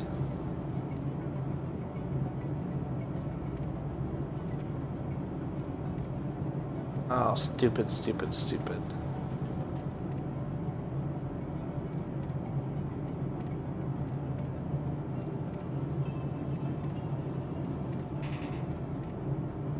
This stuff's not expensive, but it like makes your gameplay so much better.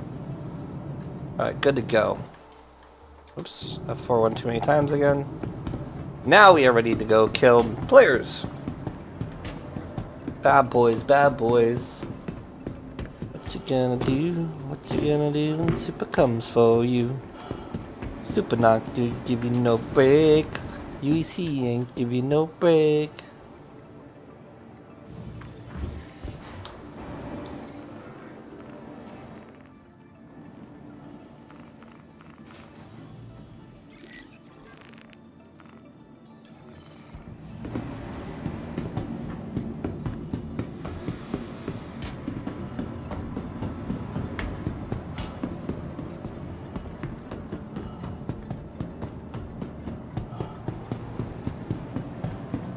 Welcome to the ASOP Vehicle Retrieval System. Vehicle selected. Alright. Progress. Your vehicle has been delivered to the colony.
Thank you, and please visit again.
Hi, can you hear me?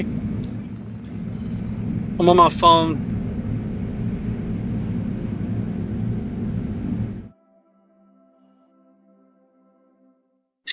Ah, oh, I just got off work. I'm gonna get on in a couple hours.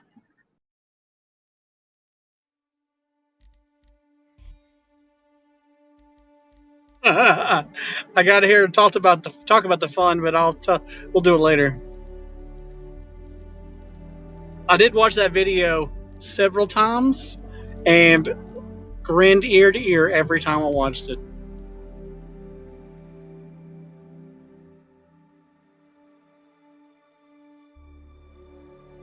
Okay. Maybe you can screen share it to me through Discord someday.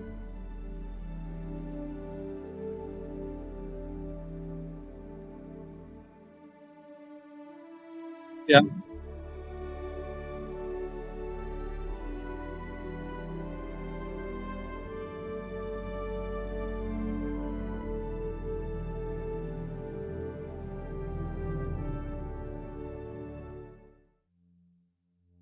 Okay.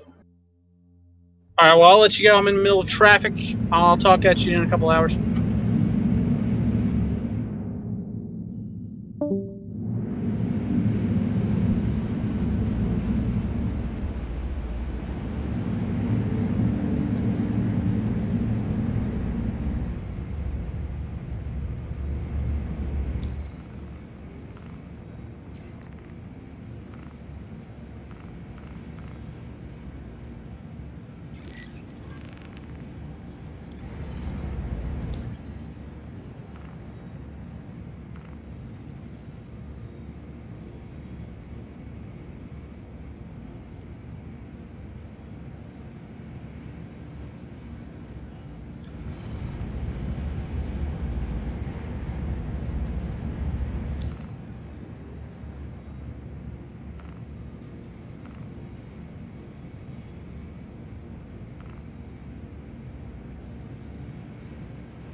Still looking for bounties.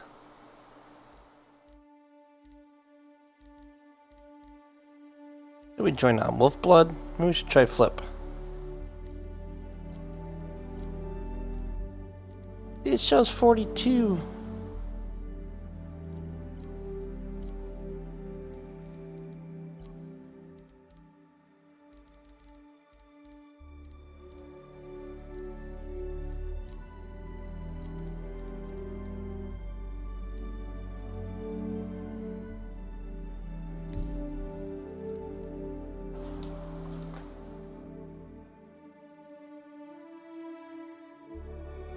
Okay, here we go.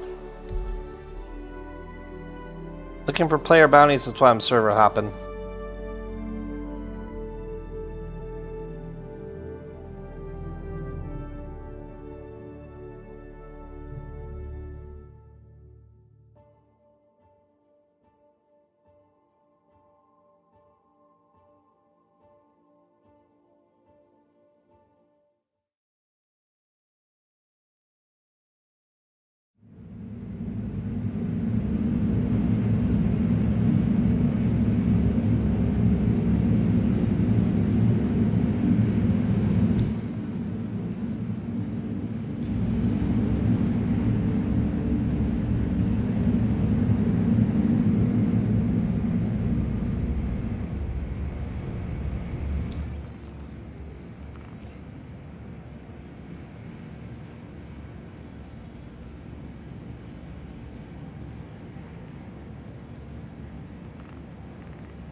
Another bounty hiding at Grim Hex. I think maybe time to step away for a little bit. I don't know. Let's see.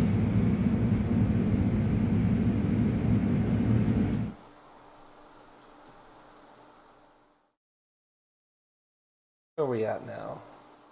We're at 5 hours. Yeah, I think we're going to take a break. Tomorrow's giveaway day. So we'll do... Maybe we'll do an evening stream. I don't know. I'm going to go to a food truck or something.